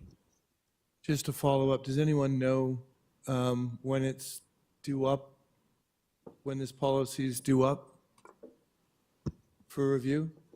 Through the chair, I don't know, but I can certainly look for that information perhaps while other questions are being asked. Thank you. Okay, thank you, I'm done. Thank you, Trustee Arts. Through you, Mr. Chair, the procedure was last reviewed on October 26th, or approved from review October 26, 2022.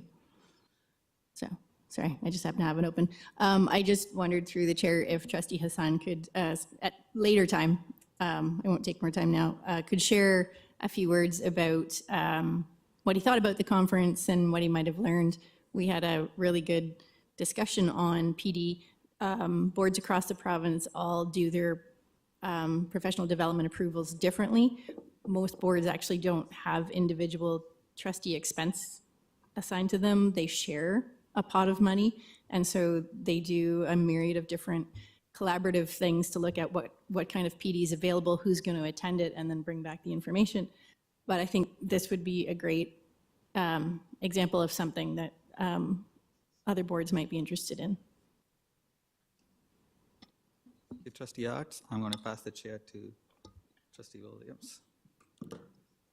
I just wanted to say that, you know, I did get this information about this conference and share it with Trustee Hassan and said, you know, wow, look at all the elected representatives from North America gathering from the Somali community and just share and had the conversation. And then the opportunity opened up for him to attend.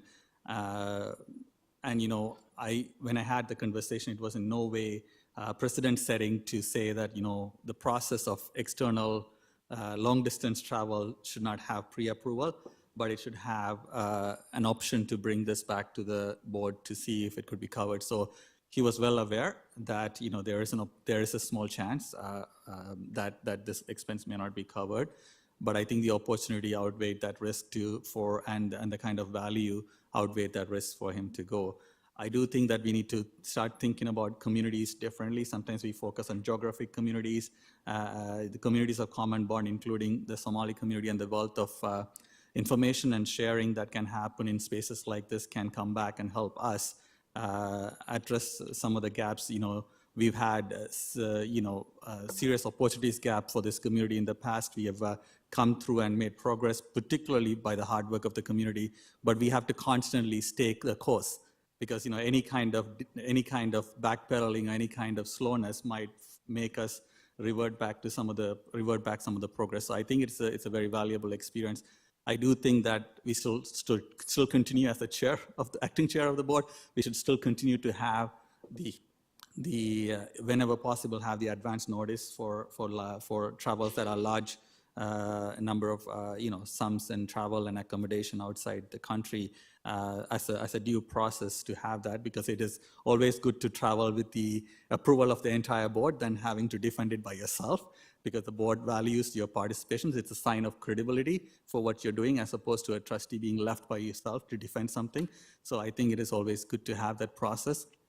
Having said that, I think it's important for us to take the circumstances under consideration and to approve the expenses so that Trustee Hassan's travel expenses are covered. I do, as Trustee Arts mentioned, at an opportunity. And it's also coincidentally Somali Heritage Month. And it is part of the work that we do in our work to kind of be open and be flexible in some parts of the work as our policies start to reflect that. So I think I would strongly urge the rest of the trustees to take this as an exceptional circumstances of what happened and support the participation that happened retroactively by Trustee Hassan to represent us in a stage.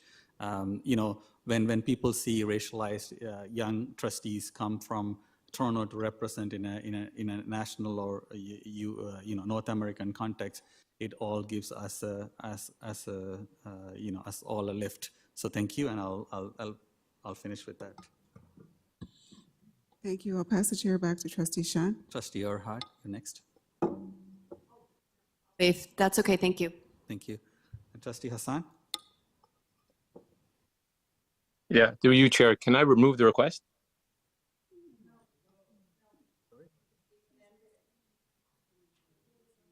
No. Trustee Hassan, it is not, it's a staff report, so it is there. Okay. But the new recommendation is changed to be reflective of that it happened already. So I think generally trustees are supportive, and so. Yeah, no, I just heard the concerns from Trustee Laskin and Trustee Patel. I do appreciate the concerns from the rest of the trustees. Just a little bit of a background on the event. This was an event for all elected Somali officials throughout North America. I was the only one representing Ontario. There was one from Halifax and one from Alberta, who are both MLAs. On the American side, we had trustees, we had councillors, we had state senators. The reason why the notice came out late was because the organizers weren't aware of me. So there were advocates from the Somali Canadian community who let them know, and they reached out to me apologizing for the late notice. And immediately I went to staff at the TDSB, and I was informed that this was the most appropriate process. This wasn't my idea, this was staff's idea on how to get it done. But I do see how this can be contentious, and I understand the issues raised by Trustee Laskin and Trustee Patel. And at the same time, I'm cognizant of public opinion and how they could perceive this. I understand that other trustees do attend similar events. I know Trustee Laskin is attending one in New York City with the Jewish community. And I know other trustees have other similar events too. So, if I don't feel that there's support from all trustees on the floor, that's why I decided to just ask for this request to be removed. So, but I do understand, as Chair Shan just explained, this is a staff report. So with that said, I know that it can't be removed. So I will ask that trustees do support now. Thank you. Thank you, Trustee Hassan. I don't see any more speakers on the list. Trustee Laskin, do you want to? If I can just reassure Trustee Hassan, I think we're all grateful that you went, especially when it was fairly last minute. And we look forward to the fact that you represented us, proudly represented us at this conference in North America. That wasn't the point I was raising, but because trustee expenses has been in the news a great deal lately. I just wanted to ensure the recommendation protected you and protected the board. And I feel that by amending some of the language here, as is on the screen, I'm sure the chair will read it before we vote. I think it does just that. So thank you very much. Thank you. Trustee Sri Skandaraja.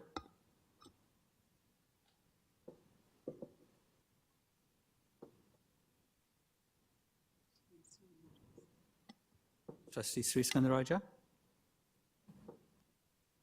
Hi, thank you through you, Mr. Chair. I just wanted to thank Trustee Hassan for taking it upon himself to attend what seems like a very worthwhile conference. It just heartens me to know that there are enough elected Somali officials in North America to warrant a conference. That sounds amazing, and I didn't know that, so I learned something just from that, and it's very inspiring for our own community. I hope that's something we can strive to. And I wholeheartedly support his request. And yes, it might not be the way we have done things, but he's explained the time constraints he was under. And I just want to remind trustees that you don't have to approve this. So I don't understand why so much time is being spent on this. I think it's a worthwhile, and if you don't, you have liberty to not approve it, right? He's just asking for approval of his budget. And you know, while we see in the media some other boards have taken very lavish trips, this is not in that same category, and it's from his own expenses and a worthwhile endeavor. So I fully support it, and I don't think it saddens me that you, Trustee Hassan, wanted to remove the ask, because I don't think that he should be put in that position. So I just wanted to share my support. Thank you, Trustee Sri Skandaraja. Trustee King. Thank you, through your chair. I just wanted to quickly thank Trustee Hassan for the context that he's provided and the reflection as well. I think that's very professional and appreciated. I just want to also just commend you. I think that you are advancing the work of this board, not only by your attendance and the learning that you bring back, but bringing this to the board has also advanced our work in just exposing some areas that we can tighten up. And I think that that is important as well. We heard some direction from staff on that as well. So I do hope that that's something that we'll take up together. And you have my support. Thank you. Thank you. I guess that's the end of Trustee Hastings.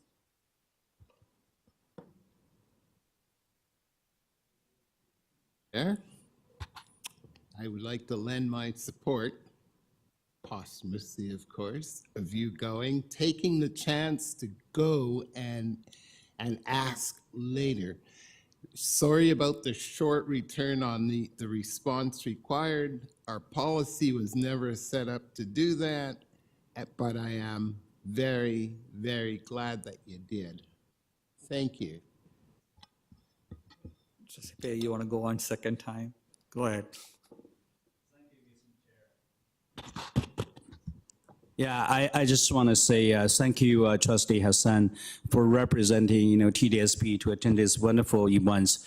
So please share with us your your wonderful experience. I think it's so important for you as a young leader for the Somali community to represent on the world stage. I really appreciate, and I will support your expense. Thank you. Thank you all. I think we've had a lot of. I have a question, Mr. Chair. Trustee Patel, go ahead. Thank you, Mr. Chair. I'm hearing from staff. So if staff has advised Trustee Hassan of both yes and no, and that includes you, Mr. Chair. You also advised Trustee Hassan, what I heard from your comments, that it's both yes and no.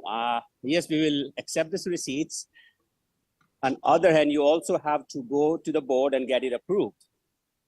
Now, when I hear Trustee Anu saying that we do not even need to approve this, why did staff bring this here? If this was out of order since its existence, why did staff bring this report here?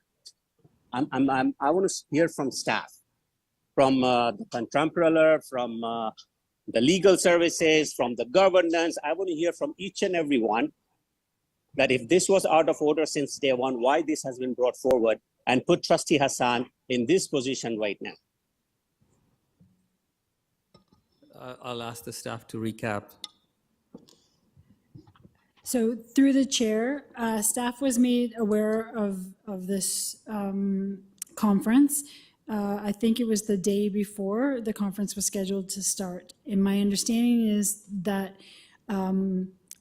it was supported, and therefore staff was asked how to reimburse the trustee.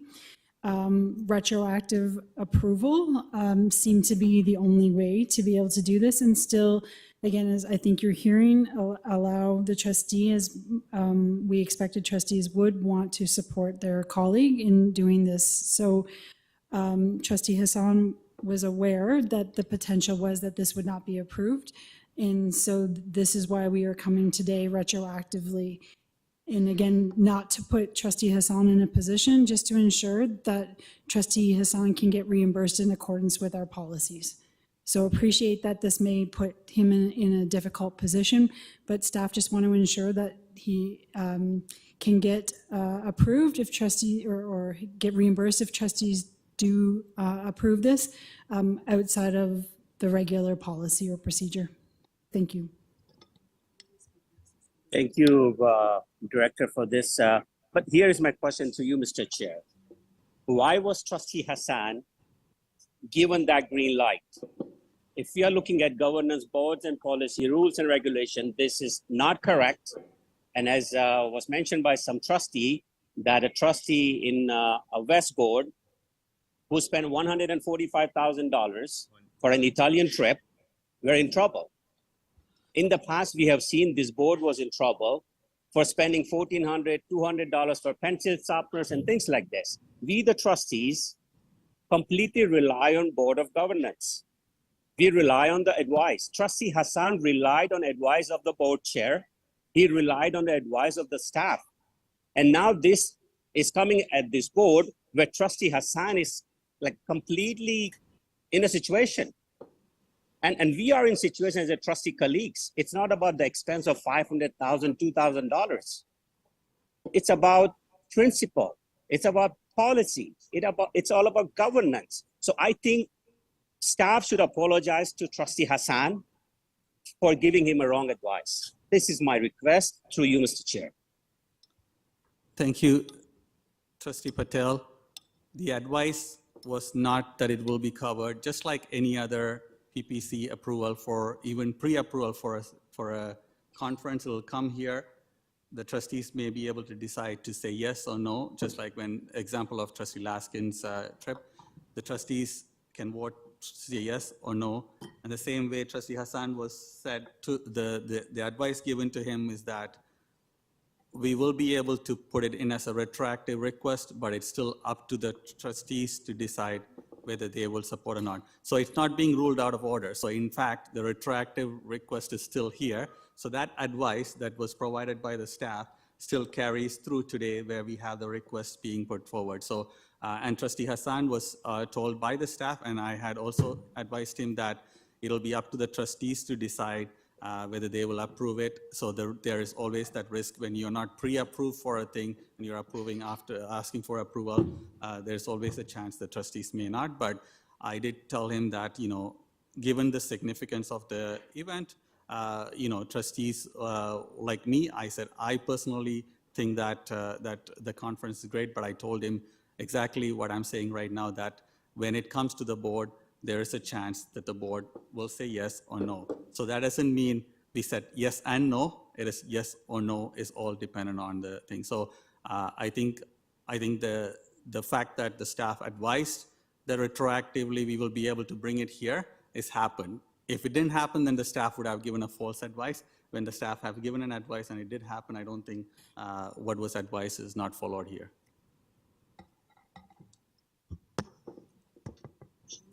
Through you, Mr. Chair, will the language of the proposed recommendation will be changed or it will be as is? Oh, it's changed now, Trustee Patel. I'm going to read the recommendation. It's recommended that the expenses submitted by Trustee Hassan for attending the 4th Annual North American Somali Elected Officials Conference in Ohio, the dates be approved retroactively.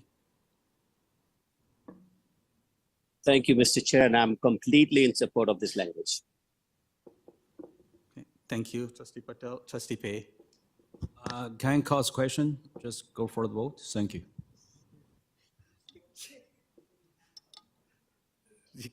You spoke, you can hold the question, but I think we are at the end of the speakers list, Trustee Pei.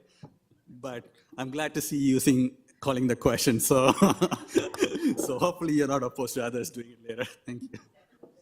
All right, so we'll have somebody to move and second. Trustee Williams moving, Trustee Erhard, are you seconding it? Okay, all those in favor? Show of hands. Oh, we had or. Trustee Dawson in favor. Ilovit is in favor. Trustee Patel in favor. Trustee Rajwani in favor. Trustee Lee's in favor.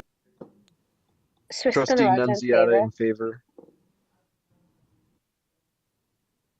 Trustee King in favor. Trustee Wong in favor.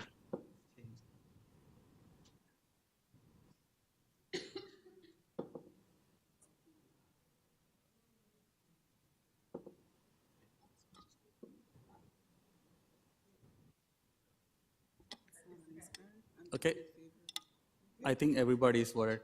It passed. Thank you very much, all the trustees, for your input on that matter. We will now move on to the next item on the agenda. It's the long-term program and accommodation strategy for the next 10 years, 7.2. I'll pass it to the director. Thank you, and through the chair, I am going to turn this over to System Planning Officer Gowdy. This will be System Officer Gowdy's last presentation to the board prior to his retirement. So I just wanted to acknowledge that before I turn it over. Thank you. Thank you very much, Director. Thank you, Director. Good evening, trustees, staff, and members of the public, through the chair. I'm accompanied this evening by Senior Manager Dan Castaldo, who's online. We're pleased to present to you the long-term program accommodation strategy for the 10-year period, 2024 to 2033. This is a report that we present to you each year for approval. The Long-Term Program Accommodation Strategy, or LTPS, is a collection of studies that we'll conduct over the next 10 years. The studies address program and student accommodation issues such as overutilization, underutilization, and program accessibility. The report is a product of an annual cycle of review. Every year, we update the LTPS to look out over the following 10-year period.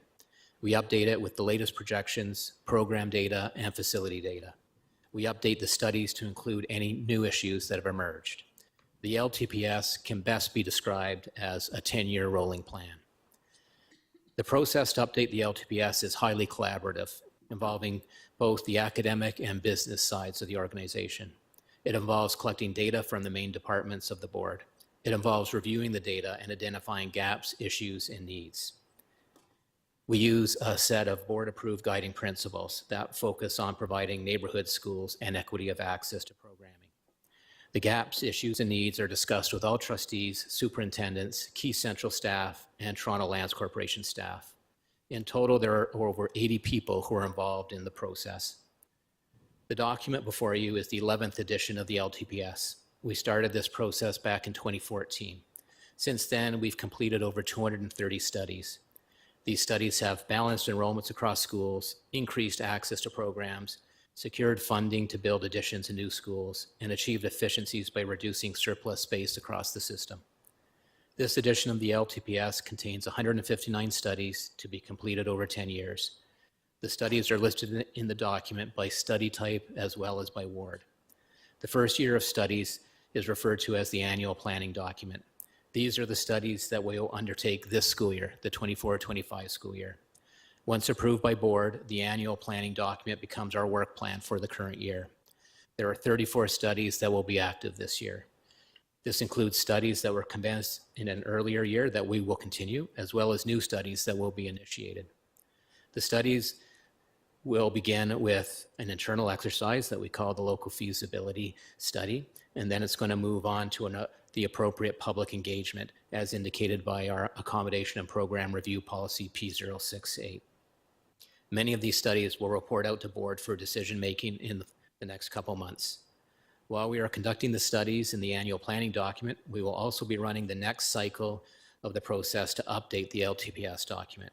In the spring, we'll be meeting with trustees, superintendents, and key staff to review studies and issues.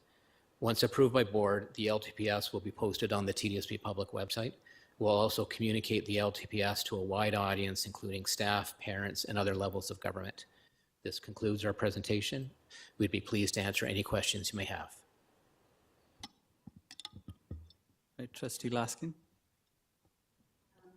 Much, Mr. Chair. I do not want this moment to pass without publicly acknowledging the work of Executive Officer Gowdy, or I'm sorry, whatever your title is, because I never remember it appropriately. I just think of you as our planning guru. And having been involved since 2014 when this process was first started, I just want to say that over the years, the refinement, the dedication of your team is frankly second to none.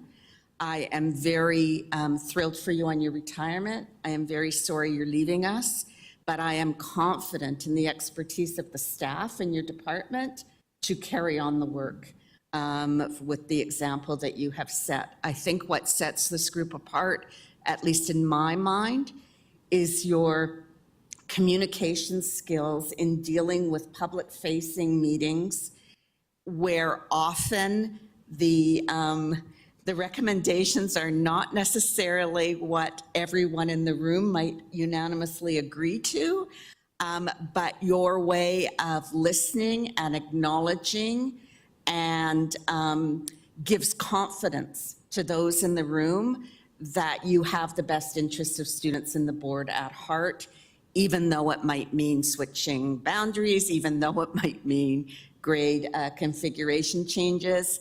And the expertise at which you do the business cases, even though the ministry doesn't approve them, they are clear, they are articulate, they are public facing.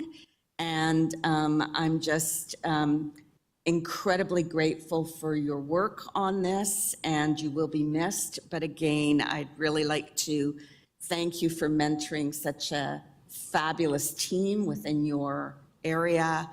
And it gives me confidence, even though you will definitely be missed. Thank you, Mr. Chair.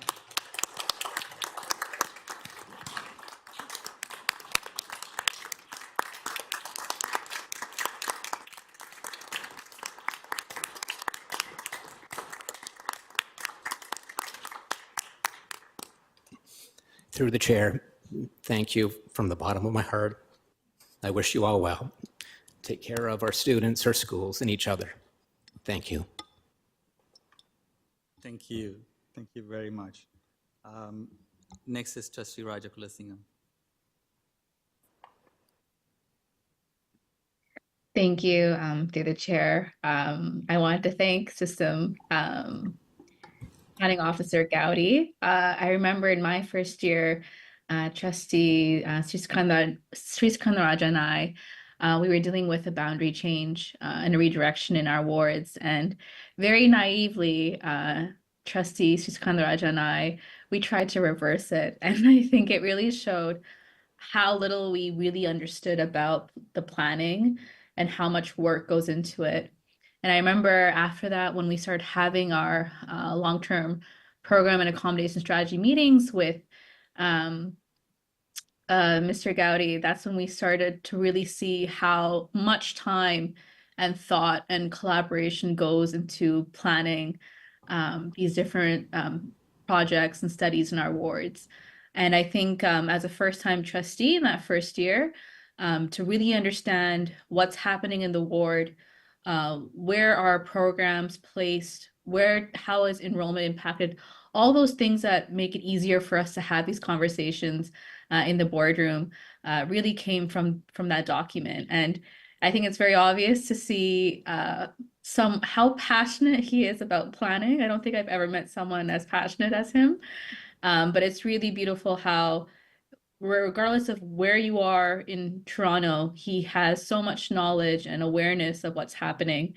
And I just really want to appreciate how he's always open to hearing our feedback, especially the number of times we've brought up program relocation or accessibility, or how do we talk to families with language barriers. He's been always open to that collaboration. And I can't imagine our planning team without you. Yeah, I wish you all the best, and thank you for all the knowledge. Thank you for all the work you do to help trustees better understand our wards from a system level. Thank you, Trustee Rajakulasingam. Trustee Dawson? Thank you, and through the chair, I liked Trustee Laskin's new title, so I'm just going to call you Planning Guru Gaudi, because that's really what you are. And I don't want to spend too long saying what everybody else has said, and I'm a little bit choked up right now. You will be greatly, greatly missed. In reading the report tonight, I actually have no questions. And that's the beauty of the reports that you and your team put together. You really, really capture absolutely everything. You do your due diligence starting way, way long in advance, at which time I have many, many questions, and you have spent many, many hours addressing them with me. I know and can say with confidence that this report tonight well captures what is in the best interest of our students. And that is the way in which I've seen you conduct yourself through the entire time that I've known you. And I do think that, one of the really important things about a great leader is that they are a great coach, and that your accomplishments speak through the people who report to you. And I'm very confident that your legacy will continue here at the TDSB through the staff that you have mentored along the way. So thank you very, very much from the bottom of my heart for your service, and have a wonderful, wonderful, well-deserved retirement. Thank you. Thank you, trustees. Trustee Siskandarajah?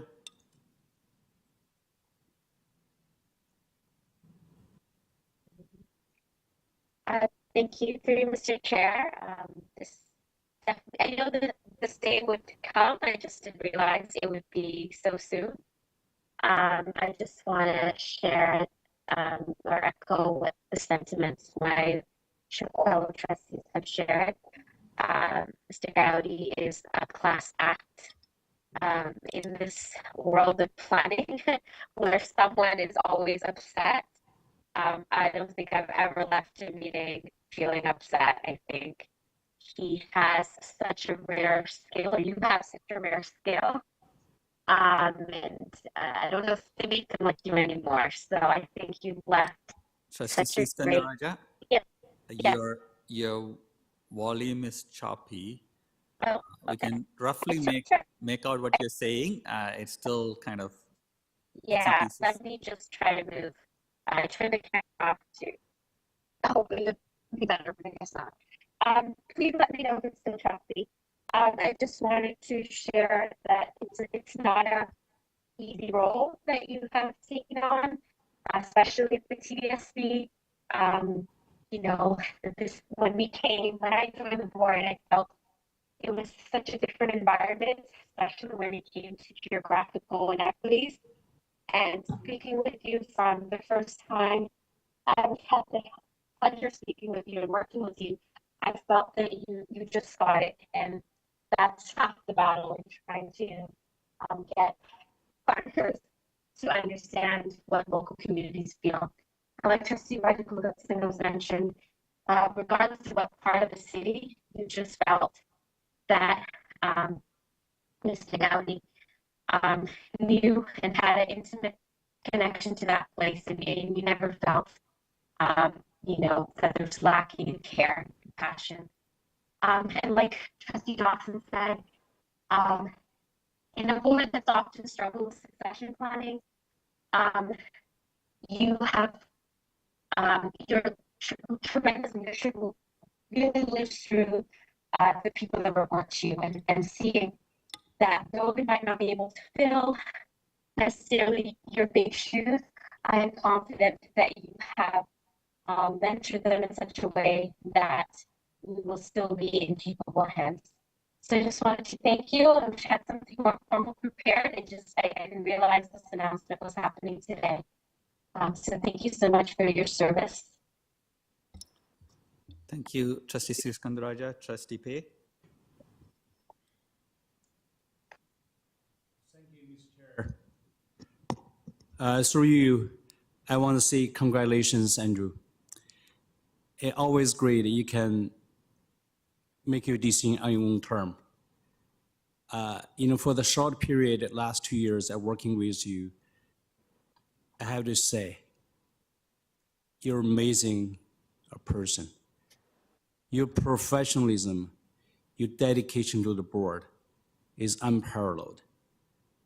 Every time I go to meeting with you, I always looking forward to it for your speech, for your knowledge, because you have me to learn a lot, not only about my school, but most importantly about the whole system. So I'm just glad you can make your decision for whatever aspiration you're gonna have for the future. I wanna say from bottom of my heart, I wanna thank you for your professionalism and dedication to our board. I wish you all the best for your future endeavors. Thank you very much. Thank you, Trustee. Trustee McLean. Thank you, and through the board. And, Mr. Gowdy is really our conduit of change. And, everyone's always excited about changing, and it takes a while to convince them that these are constructive things that will help. But learning the news tonight, as we all did, I just thought of a simple, I was having a parent council meeting, and they were worried about boundaries, and I knew I was going to get questions. So I just sent him a little email. I was thinking out loud, asking him if he had any insight. And within the hour, I got a reply. He had a meeting scheduled. He showed up with 6 staff, and there was a report, and I was, and it was just all the information that was available and able to answer questions I didn't know I had until he was giving me all this information. And it was great. And then the community meeting went so much better because they benefited. And that's been my experience overall. It's always you ask one question and then the layers of the response are always so well thought out and so well prepared. So I thank you and your team for all your work.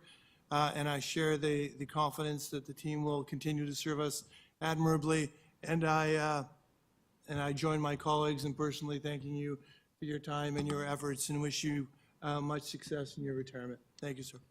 Thank you, Trustee. Thank you, Trustee Lee. Okay, so this was a surprise, but I'm very saddened by this surprise to hear, Mr. Gowdy, that you are departing us. I think you have done a job that is basically impossible, right? To hold all the details together, to hold the entirety of the school board's future, and actually be able to plan it out to not miss anything, and to be able to have the information that you have to satisfy the curiosity and the questions from all 22 of us, plus the need of the staff leadership at the board, and still be able to do your job. I think the role that you have played is one that is very, very difficult to do, to the point that I didn't think one person could actually do it. So, and this has to do with your professionalism, like my colleagues have mentioned. Also, you know, your personal expertise in how to do this job and the qualities that you have shown to lead your team to make sure that, you know, all the pieces come together. So I think you are going to be such a tremendous loss for the board. And but I also know that, you know, knowing you are who you are, you will leave your team in a great place to continue the good work that you have been doing for the past years. And you know, I hope you're getting some rest, but in case if you're not, in case if there are any one out there looking to take you on as a consultant or to, you know, gain more from your expertise, I just want to put this out there publicly that whoever engages you, they are making the right choice and they're the luckiest organization ever. All right, thank you. That's all. Thank you, Trustee. Thank you, Trustee Lee. Trustee Ox. Through you, Mr. Chair. So I would repeat everything that is said here. And I am very sad, but I am not worried about our system because your team is amazing. You're amazing. Your team is amazing. And I think you've done an amazing job of preparing them to take on us and this system. And I've always been almost baffled by the amount of knowledge you have crammed in your head, and not just about, you know, buildings or school maintenance, but everything, programs, where they're going, where they need to go. This is not just this department, but this is the kind of work that inspired me to join the board, to make the kind of changes to make the system work better. I thought that you would like to know that with Local Government Week this last week, I've been talking to grade 5 and grade 10 classes, and yesterday I had an amazing conversation with a grade 5 class who wanted to know about walkable schools. And I could refer to our long-term planning documents and our commitment to children attending their neighborhood schools. And we talked about all of the reasons for their, you know, for the environment, for safety of getting to school, of being involved in the community, of their well-being, of why we have that priority. And they had great, amazing questions. And they really liked that they were actually really lively. Like they perked up and it's like, oh, we want to know how you decide that, you know, that I go to this school and what my school should look like. And our long-term planning is, I think, the core of that. So maybe I inspired some budding planners, I don't know. But one of the things, do we share this planning document with the ministry? Because what's in front of me as I opened it for tonight is the guiding principles. And I really think the ministry needs to follow these guiding principles. No matter where I have conversations, you know, Trustee McLean and I are always going on about the school closure moratorium and how that impedes our system. And I see in here some of our priorities are optimal elementary school size of at least 2 classes per grade. And I just think about all the different sizes of schools I have just in my ward we have across the system. And then optimal secondary school size of at least 1,000 students. And we need the province to work with us. And I've talked to lots of school boards. There is sometimes a perception that remote or northern boards don't want the moratorium lifted, and I just went and visited with all the boards from north, and they all want it lifted, and it causes the same problems. They have old schools in some towns close together that they can't consolidate, and so they can't build a new school, and they can't properly serve their students. So do we share this with the ministry? Do they actually discuss it with us? Are they paying attention to it? And just some general thoughts on how do we get to these optimal school sizes if we don't get the ministry to lift or modify that moratorium? Through the chair, the document is shared with the other levels of government, and we have discussed our vision with our colleagues at the ministry so they understand our guiding principles. They're aware of our vision and the path we want to go down. They understand the importance of having that flexibility to right-size our schools. It's an issue that they discuss amongst themselves and they bring forward to the minister's office.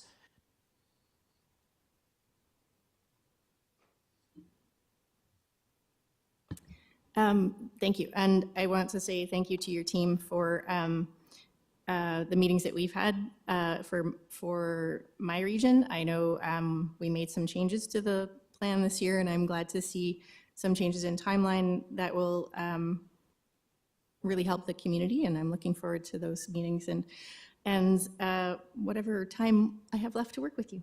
So best Thank of you, luck. Trustee. Thank you, Trustee Yards. I'm going to pass the chair to Trustee Williams.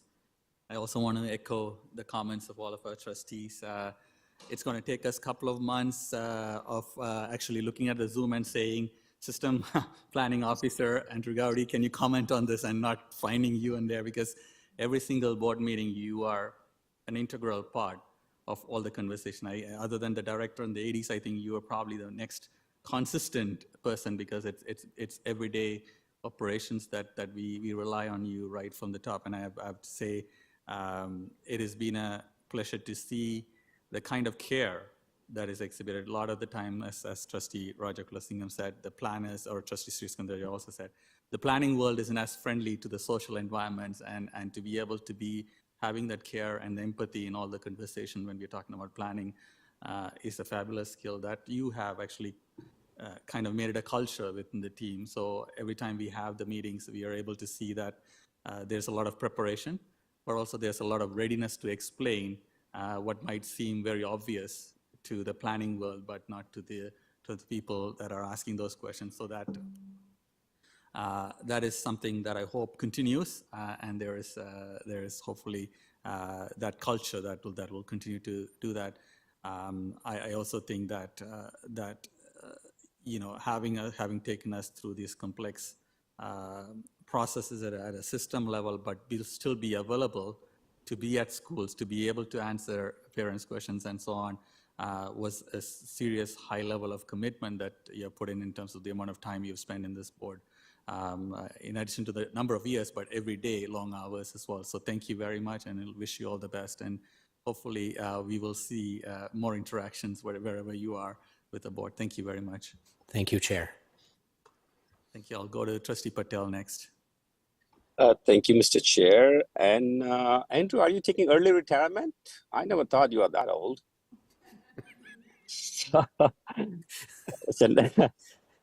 We've been working for the last 6 years, and you know, my style of work is different than yours, but I appreciate every time you have responded me in a very humble way and in a knowledgeable way. I commend you, your team, especially on the data you guys provide. It's an amazing thing. So, you know, I don't have much to say, but I wish you all the best. Thank you for all you did for the board. And, you know, if you decide to change your mind, please do so. I know there's lots of work at TDSB, and there's a lot of things you have done, and you are still doing it, and you are still not gone. But again, from bottom of my heart, thank you so much, Andrew, for everything you did for us. Thank you so much. Thank you, Trustee. Thank you. I don't see any other trustees. So that item turned out to be something other than the item that is there, but understandably and rightly so. But thank you very much. I hope we'll see you at the board meeting as well coming up. Anybody else have questions on the item on there? No? Okay, that's awesome. So can I have a mover and a seconder? Trustee McLean, Trustee Pay. All those in favor? Anyone opposed? Okay, that's carried. I just want to check in with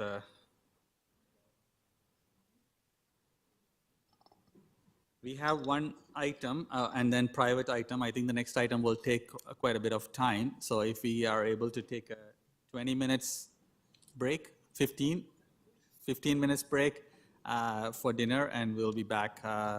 Thanks, everyone. We'll recess for 15 minutes.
Thank you, trustees. We are now at item 7.3, community use of schools, permit fees and cost recovery report. I'll pass it to the director. And through the chair, before I turn it over to Senior Manager Groves, I just want to take the opportunity to acknowledge the work of staff and the Community Advisory Committee, and in particular, the working group. This was a significant undertaking. A lot of work has gone into what you see before you today, and a lot of consultation, and even up until recently, hearing feedback about the process. And so I just wanted to say that we had originally intended for this report to come today as an approval report, so to bring it to trustees.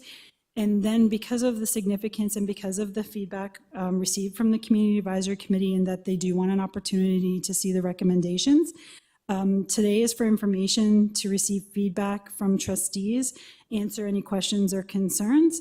On November 12th, the Community Advisory Committee will have an opportunity to discuss the recommendations and may provide feedback through a motion or in another way. And this would come back for approval on December 4th at the PPC meeting then. So again, tonight, we're not asking trustees to make any decisions. We're listening, we're answering questions, and we want to make sure that, again, I think recently we've had a couple of situations where we may not have been following policy. This is another situation where we are not following our policy, and so this is staff trying to ensure that we are doing the work with our community in order to get us to a place where our policy is being followed. And in addition, through the feedback received from the ministry with regards to our deficit recovery, in ensuring that we are not using funds intended for K-12 education on anything outside of that mandate. So with that, I will turn it over to Jonathan Groves to walk us through the report. Thank you very much. Good evening, trustees, staff, and members of the public. Through the chair, the purpose of this report is for information and outlines considerations for a change to the permit fee structure that will generate revenue and achieve cost recovery. These changes will help address the deficit and serves the goal of recovering costs incurred by the TDSB as a result of permit use. As this is the first of two reports, these considerations are intended to form the basis of recommendations that will be presented in the second report at the next Planning and Priorities Committee meeting on December 4th. I would also like to thank many staff from facilities, the permit unit, and finance who contributed to compiling data and information that was needed to develop this report and its considerations. I would also like to thank members of the Community Use of Schools Community Advisory Committee and Permit Fee Working Group for providing input and feedback. Can we go to the next slide, please? The process of reviewing these considerations was guided by principles for decision-making. So I would like to highlight these 4 areas. We were very intentional to address the permit structure costs equitably and ensure that no group is disproportionately impacted, and that any change to fees did not result in a reduction in permit fee costs for any permit holders. Additionally, we are intended to frame the permit cost structure to ensure true cost recovery and no generation of additional revenue for TDSB. We also want to work within the grant provided by the Ministry of Education and ultimately be able to meet the budget shortfall of $3.2 million. Next slide. Our approach to this work had a number of considerations, and recognizing the significance of impact to permit holders and the broader community, we have intended to phase in the increases.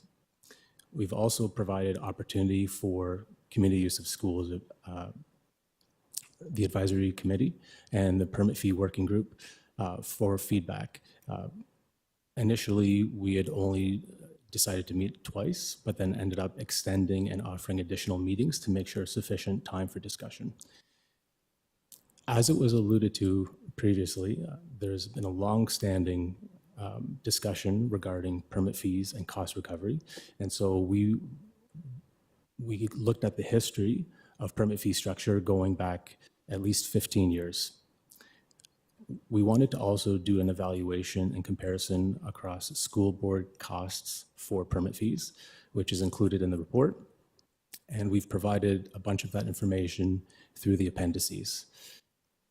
The last point here is we were very intentional with trying to give permit holders sufficient advance notice about the potential changes to permit fees starting in January. So notice was sent to all permit holders in June of 2024. Next slide, please. So what you see here is highlighting all of the various appendices,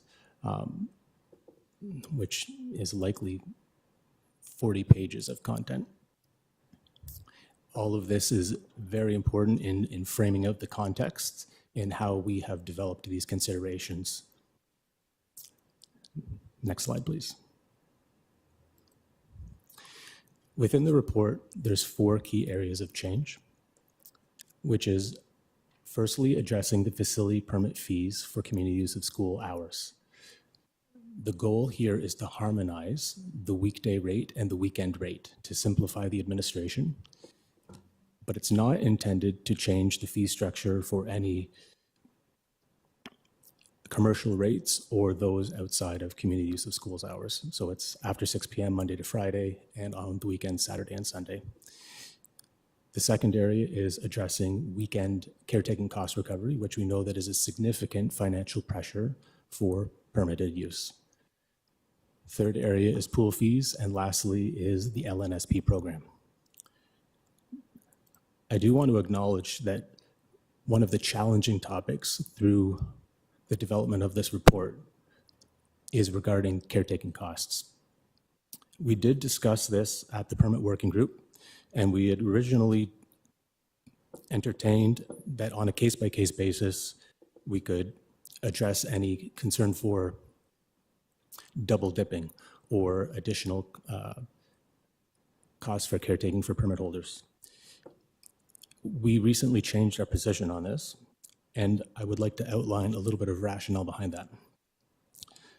Currently, the caretaking rate on a Saturday is $51.61 an hour, and on a Sunday, it's $69.69 an hour.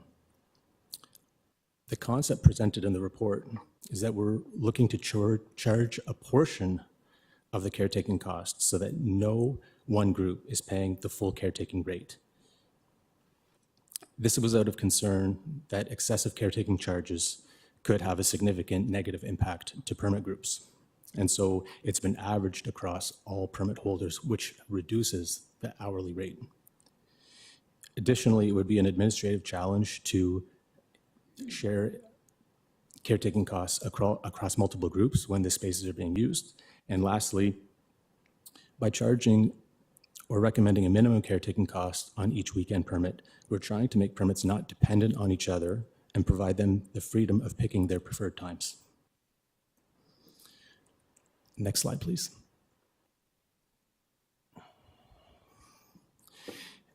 And the last point is we think it's a very important thing to do a review of cost recovery on an annual basis. We think that because of the complexities of these changes and recommendations, we want to do a fiscal review and validate the cost recovery is doing what it's intended to do. So there's a plan to have the analysis of the projected and actual cost recovery to make sure that the fee adjustments have achieved true cost recovery without resulting in any net revenue. This is the end of the presentation, and be happy to take any questions. Thank you. Trustee Rajakulasingam.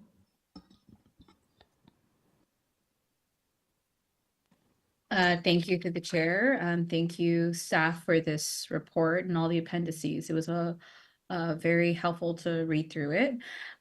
So I had a few questions. So just looking at the different sources that we have had access to over the years. So There has been a decrease in the community use of schools grant. The priority schools initiative is eliminated. Then the local neighborhood support program is being recommended to be phased out. So we're seeing a growing demand for permits at the highest subsidy level. And the RMI group recommended to eliminate our deficit, to increase fees by 47%, especially those in the highest subsidy. So my first question is, if in 2018 and 2019, the PSI funding was eliminated, why was the permit fees not adjusted at that point for caretaking? It looks like we pay 3.1 million in overtime and incremental costs. So my first question is, why weren't we adjusting the permit fees at that point to help us deal with, you know, our deficit that we're now kind of accumulated over the years?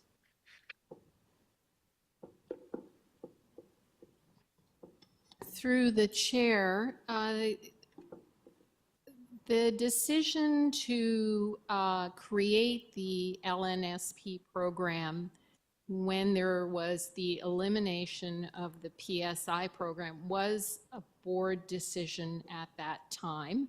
It did put some parameters around that. So first off, it reduced the number of schools that were eligible from what had been eligible under PSI. So I believe it reduced it to 44 schools.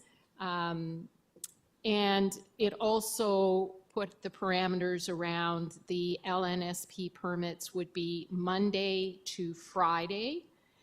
And those are typically hours where we have caretakers in the building.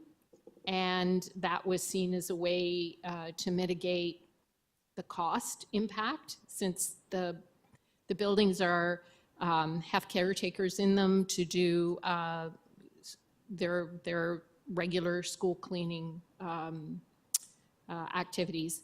I'd have to go back and look at the original board report to see, and I apologize, I probably should have done that, to see what was the discussion that went on about the creation of the LNSP program, which is a unique program. It is a TDSB program. Through the chair, I appreciate that. I'll just move on to my next set of questions then. So it said that there were 2 pools that are being privately leased. Can staff share which ones? And how does the lease structure work for pools that are privately leased?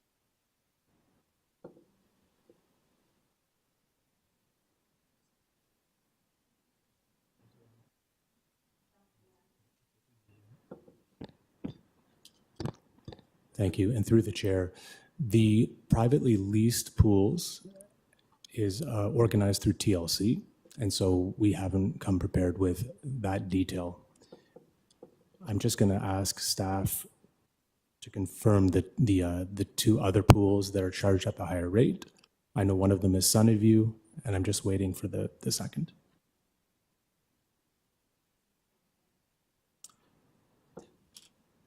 I know that there's a special agreement at John Palani, but I believe that's a lease structure. I'm just referring to the 2 pools that are charged at the higher rate of approximately $120 per hour.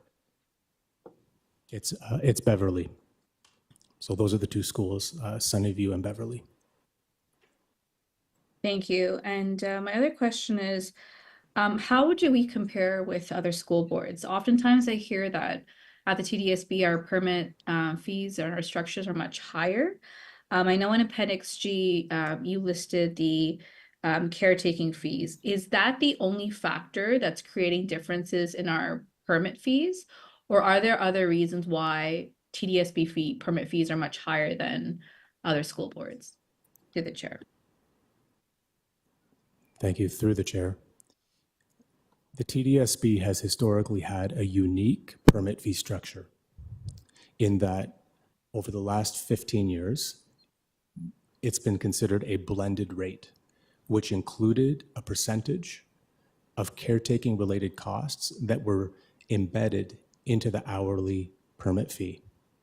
And so At a high level, if you just compared hourly rates, there are many examples where TDSB would be charging higher per hour rates because it includes a percentage of caretaking. Specifically, on Saturday and Sunday, weekend rates are higher by the hour. However, for a full understanding and comparison to other school boards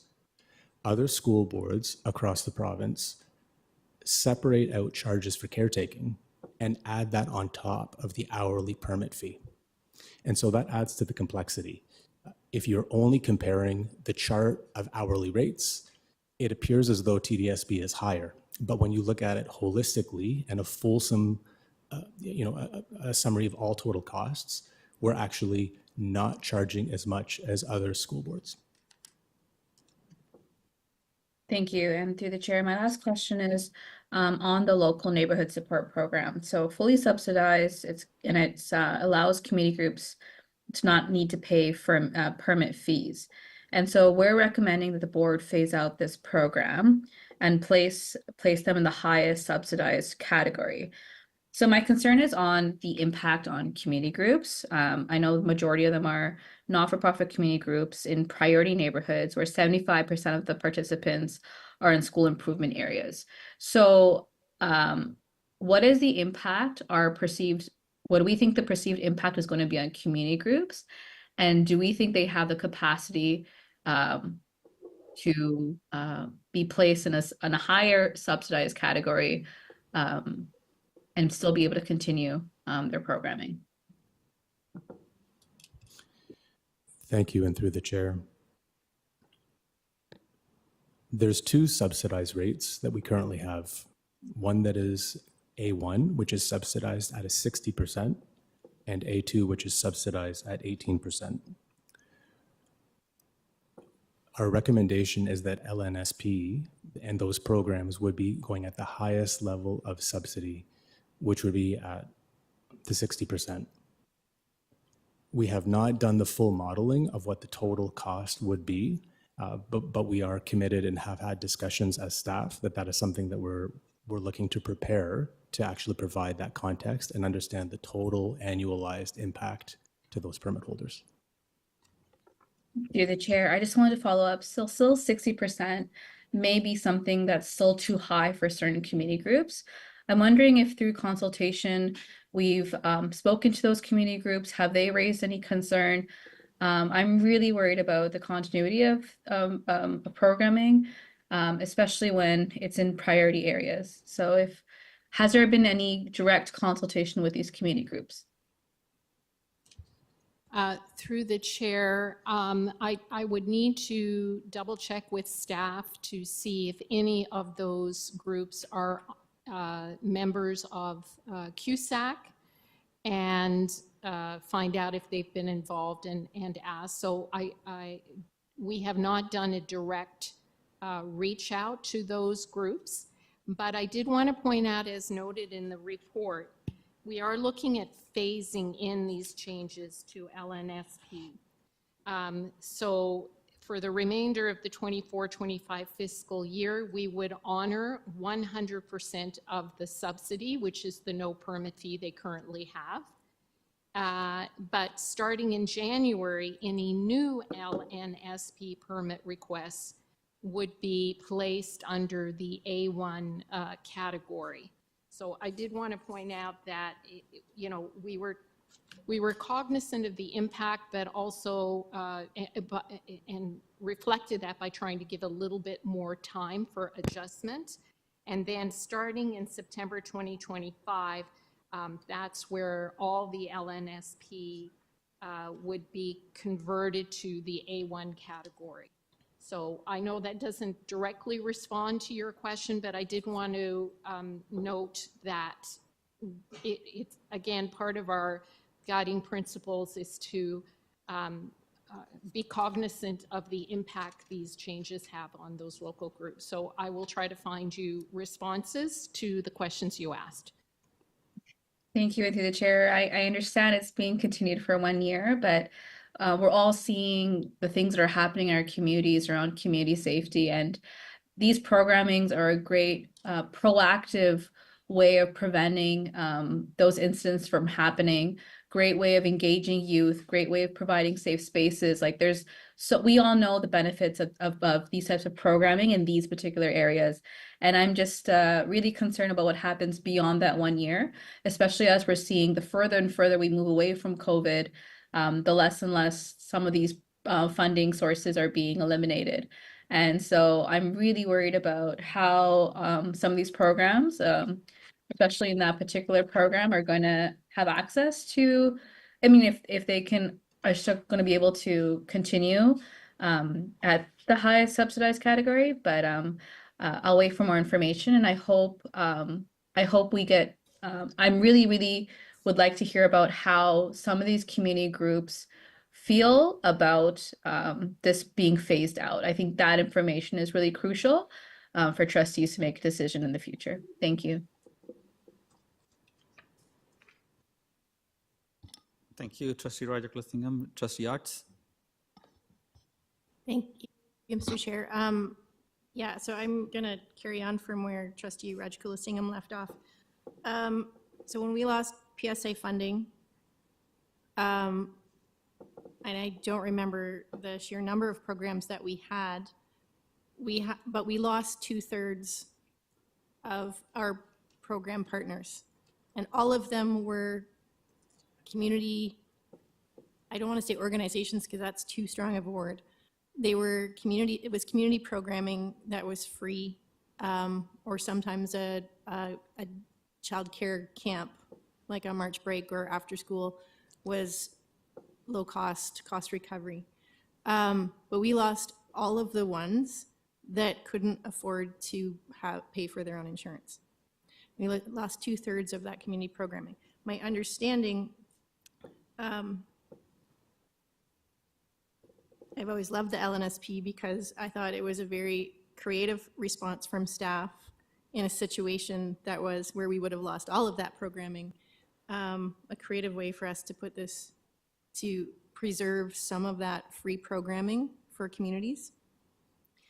But it already comes with an onerous, is that we require them to be an insured not-for-profit. And so flexible community programming, drop-in basketball for youth, mom and baby kinds of things are gone. So I'm a bit confused by the numbers.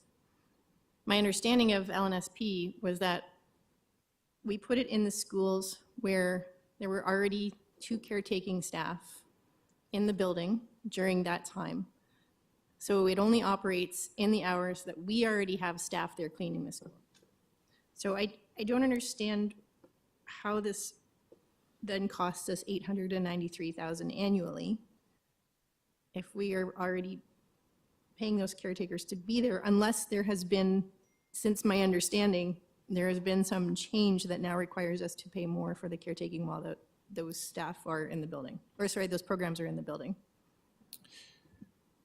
Through the chair, the approximate $900,000 cost actually reflects the lost opportunity for revenue. And so the modeling is how the grant money is being spent. And so the way that we've looked at it is as a total amount, is that because it's 100% subsidized, that $900,000 of the subsidy is going directly to LNSP. And just to remind, or just to explain, is that LNSP is Monday through Friday and doesn't include Saturdays and Sundays. So it's a weekday. So to your point, that's true if the buildings are open, but it's really the issue of loss of revenue and application of the grant. Through the chair, if I can just add, there is a cost, even if, utilities, the extra time that it takes for caretakers, everything else. So although we're not paying anybody extra, there's a cost recovery part of it. There's a calculation that is actually, I think it was OASBO, who's a group of boards across the province who have come together to develop a cost recovery methodology. And so although there is no additional cost, there is a cost of permit holders using our buildings, wear and tear, maintenance, everything else. And so it's that cost recovery piece that makes up the permit fee, and then the additions, as Senior Manager Groves indicated, relates to when there are additional costs on top of that cost recovery.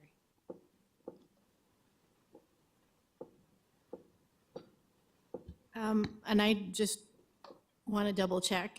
I'm not gonna move anything tonight, but I just want to double check if anybody knows off the top of our head if it's been more than 12 months since we asked for the province to restore PSI funding. Because if it hasn't, or if it has been more than 12 months, I will put that forward for the next meeting that this comes to.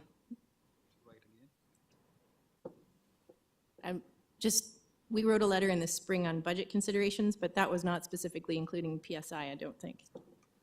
It was just broad for budget. Okay, so yes, I believe it's been more than 12 months since we asked the province to restore that or equivalent funding. I know this is something that's hit everybody hard, so I think it's time for us to ask again. Thank you very much.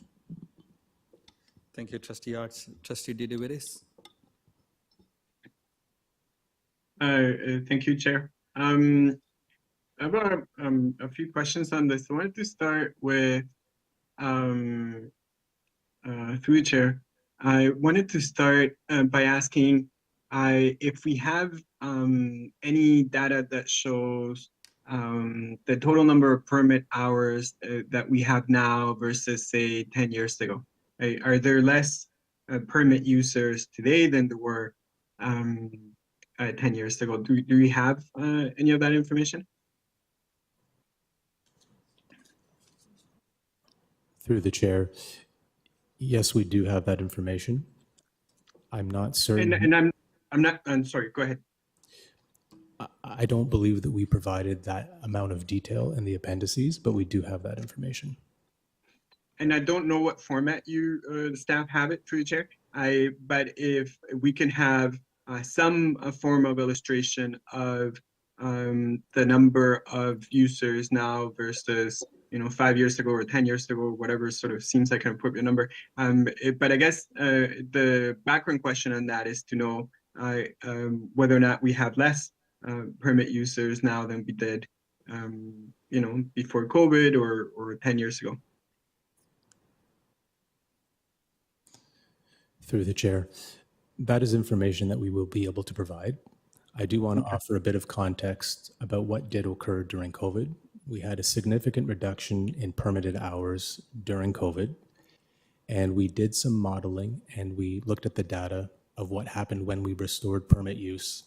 And there's been a transition of permits going into the highest subsidized category over the last approximately 3 years. And so we know that there's been a transition to the highest subsidy rate. And to your core point, we will be able to provide the 10-year summary. Okay, I'm going to jump to conclusions and assume, though, that we have less permit users. That's my own observation, and from conversation with other groups, that it's more difficult to get permits and it's more expensive. So I'm going to go ahead and assume that that's the case. But I guess if you can, if staff can provide us with the information, that would be great. Next question, through the chair. Do we have a sense of the effect that any of the increases in price here, whether it's on the weekend, whether it's the changes to LNSP, the changes to pool, do we have a sense of what the price change will have on our demand? Do we have a sense of how much plasticity we have in the demand curve here? Thank you, and through the chair. So, I think as the report has explained, we have been trying to provide advance notice of a potential permit fee increase. And in fact, it was even a topic in the budget town halls in the spring. We still see TDSB spaces as being very desirable and being competitive when it comes to other organizations, for example, universities or colleges. Even, you know, we are not out of range. There's differences between what Toronto Catholic District School Board permits out their spaces. It's never a direct apple to apple in the way that they break down their fees, as Senior Manager Grove explained. So it would be challenging to predict now what that income or what that potential change might be. But I do want to point out that we have committed in this report to do an annual review, and that is one of the topics that we would bring back to the board in terms of the review. Thank you through the chair. And as feedback on that review, I think it would be important for us to understand not just to understand what that demand sort of optimal point is. You know, at some point we start losing folks. So at this point, they figure out that there's cheaper ways to do the permits, and they learned that. And so they're transitioning there. Now we're going to increase prices. So, you know, are we chasing people off our schools? And if so, by what percentage and so on? I think that information is important for the process. I'm glad to see that. I was glad to see it when I read that in the report. I thank staff for having the foresight on that. The question was really, though, going back to it, through chair, whether or not there is any kind of marketing support, marketing study that is able to help us understand collectively as the board what that plasticity is for that demand. You know, do we have a sense of how many permits we're going to lose by increasing fees or not? And if the answer is no, that's okay, but just for us to know. Thank you, and through the chair, I don't think we know that information now, and in part that is why we do want to come back after the first year to provide that information. We note in the report as well that, you know, we continue with the A1 and the A2 subsidies, but that is another thing that we're going to look at with working with CUSAC as well, or Community Use of Schools Community Advisory Group, to look at what that means in terms of the subsidy for A1 and A2 as well. Okay, I thank you for that through the chair. Next question, just to try and follow up on something I heard now. So we've calculated the cost on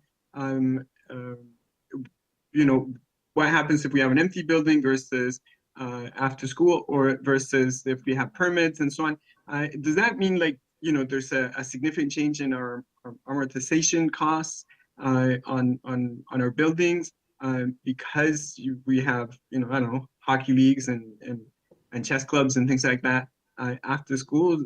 Is the cost, what is the extra cost to having people in our building? Is it extra heating? Like, because it seems significant. I'm not sure how we get to the hundreds of thousands of dollars worth of cost by having more people in the building when we already have staff during some of those times. Thank you, and through the chair, in this report, in the appendices, we did include the 2010 report from the consultant RMI.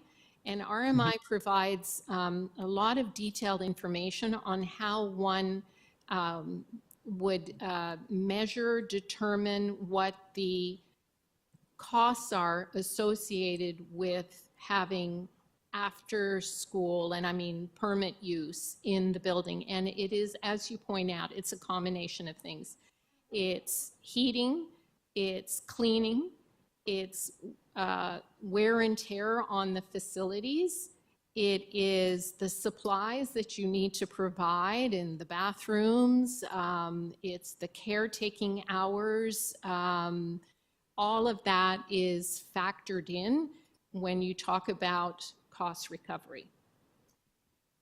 Okay, thank you for that answer. Through the chair, last question, and then I'm probably going to need to go a second time. How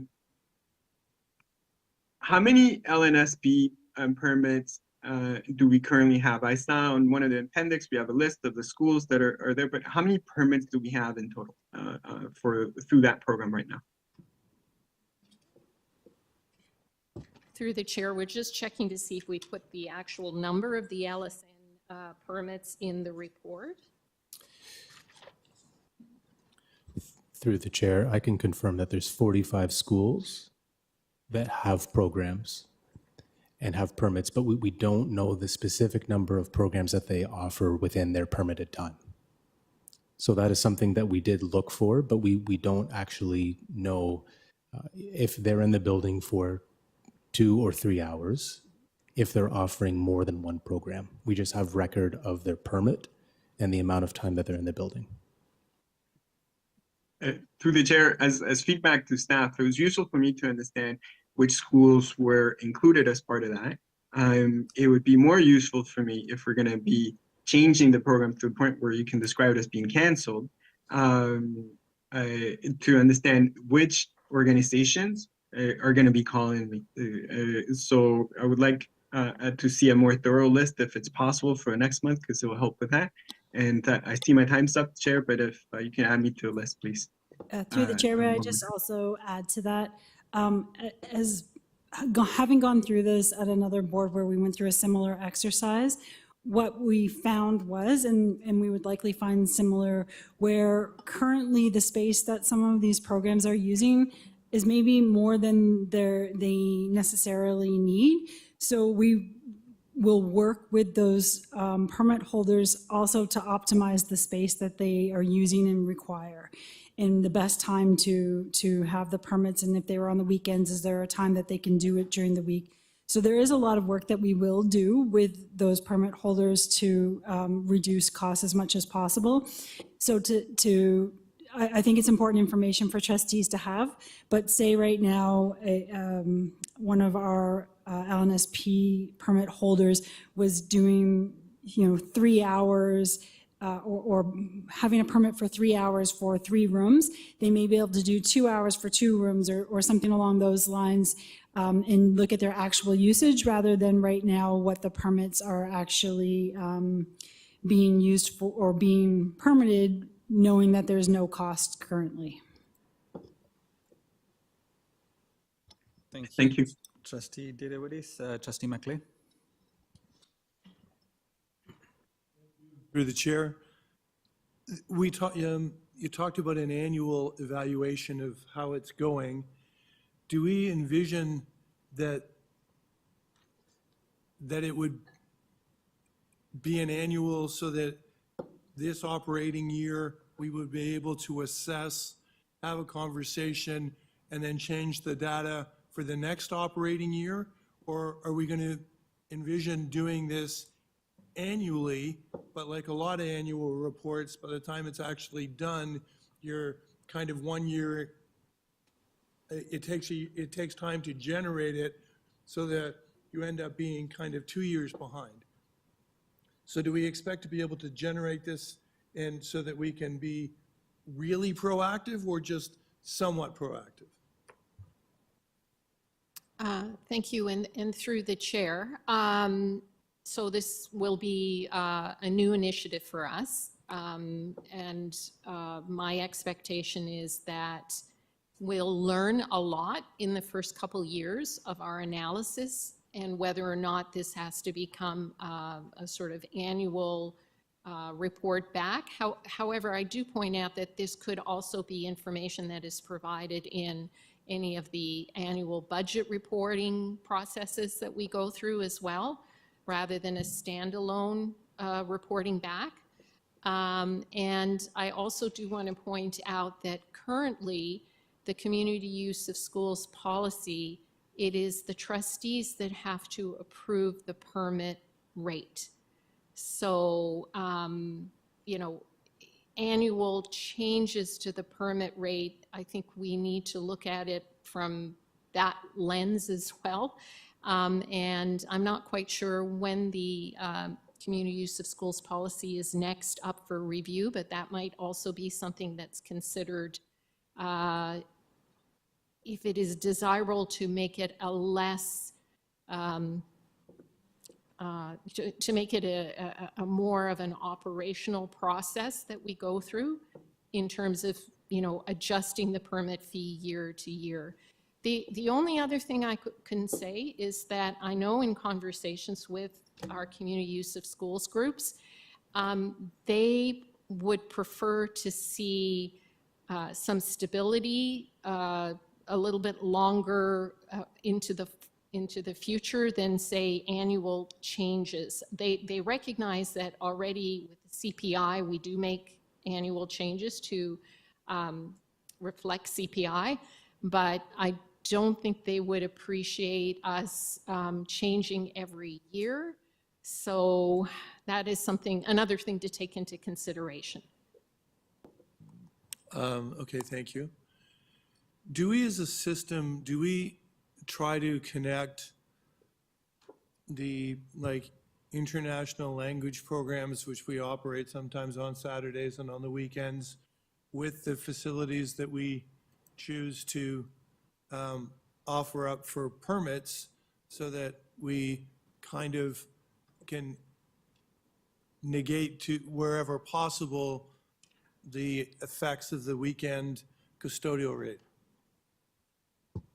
Thank you, and through the chair, I don't think we can speak to that tonight, but I think that is something that we have been contemplating, and we could look and provide the trustees with some of that data just to see currently where there is overlap, how that works, and it, you know, especially in the larger secondary schools where there's maybe more space. So we can see what we've got to provide you with that info. Okay, thank you.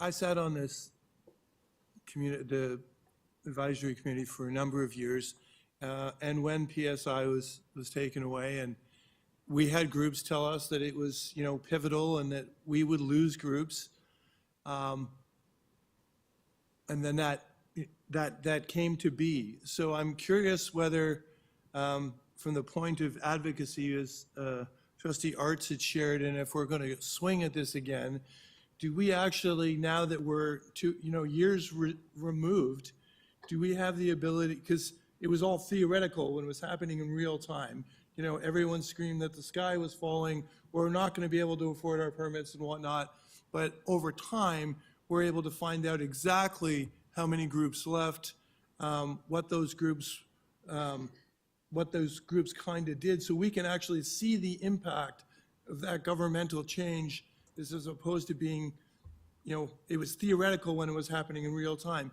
Much like the delegation today.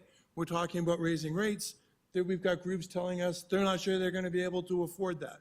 Like, it's the exact scenario.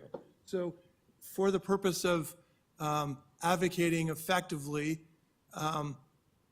looking for reinstatement or partial reinstatement at PSI, do we have the data? Is it composed? Has the committee done the work?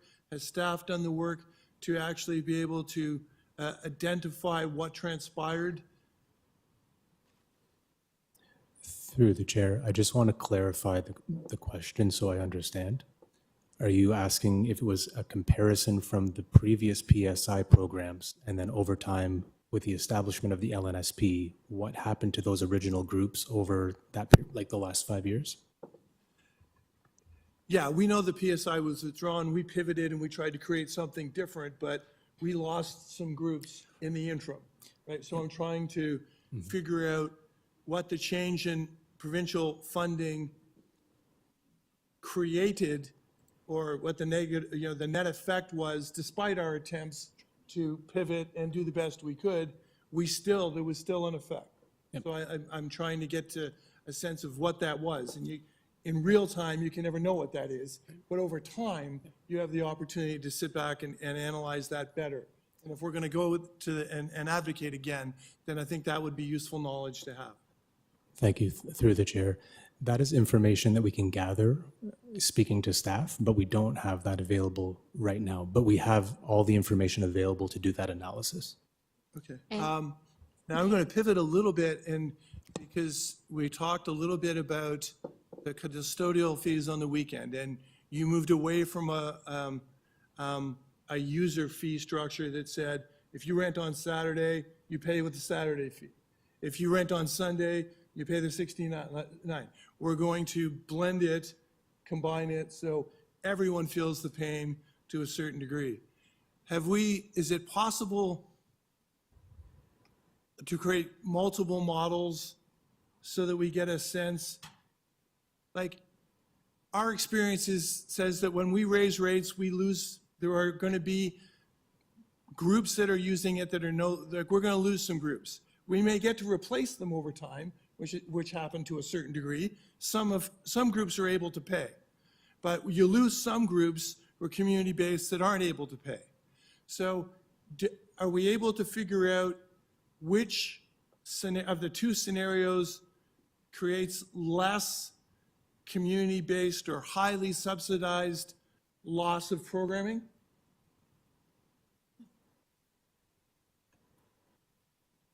Like if we lose 10 groups by making it, we lose 10 groups, or we make everyone pay what they're really incurring, and we only lose 6 groups. Like, is there a way to gauge that? So through the chair, that's an interesting question. That is something that is really an unknown at this time. So for us to determine how the cost will impact groups. But what we've done is we've averaged out, so just to talk about the caretaking fees, that is the highest cost part of this, these considerations. And so what we've done is we've structured it to average the caretaking cost over all permitted hours, and then given it as a percentage based on the subsidy rate that those groups receive. So from our perspective, we think that this plan minimizes the impact to those who would be at the A1 rate because they'll pay a lesser caretaking charge, and the A2 rate, they'll pay a little bit more. The reason why I'm explaining that is that if we charge the true dollar per hour, we think that that would have the greatest impact and all the permit holders would close. For example, on a Sunday, if the hourly rate for caretakers is $69 an hour, and we know that a group was in there for 5 hours, they would have to pay 5 hours times $69, but then opening and closing. So it could be, an hour added on top.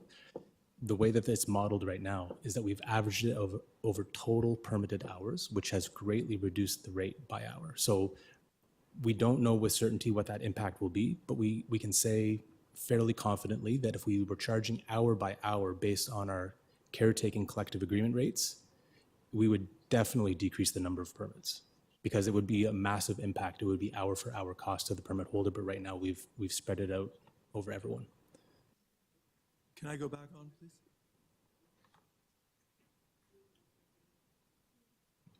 please? Okay, the next speaker, Trustee Lee. Right. Thank you through you, Chair, to our staff members. First of all, I just want to say I fully support a cost recovery model for our permits. I think, we're here to provide education to our students, although we need to support our community organizations as much as we can. We can't afford to spend money there. I think we as a board believe strongly in certain causes, then we should be advocating on behalf of those organizations so that the other governments spend the money where it is their responsibility to do so. Okay. With that being said, I do have questions on the basis of our cost, and it mainly comes from caretaking cost because it is significant. So I just want to confirm something because this is what I've seen. Last year, there was an event that I had attended, and during that event, when it was taking place over a weekend, there was another basketball practice in the gym.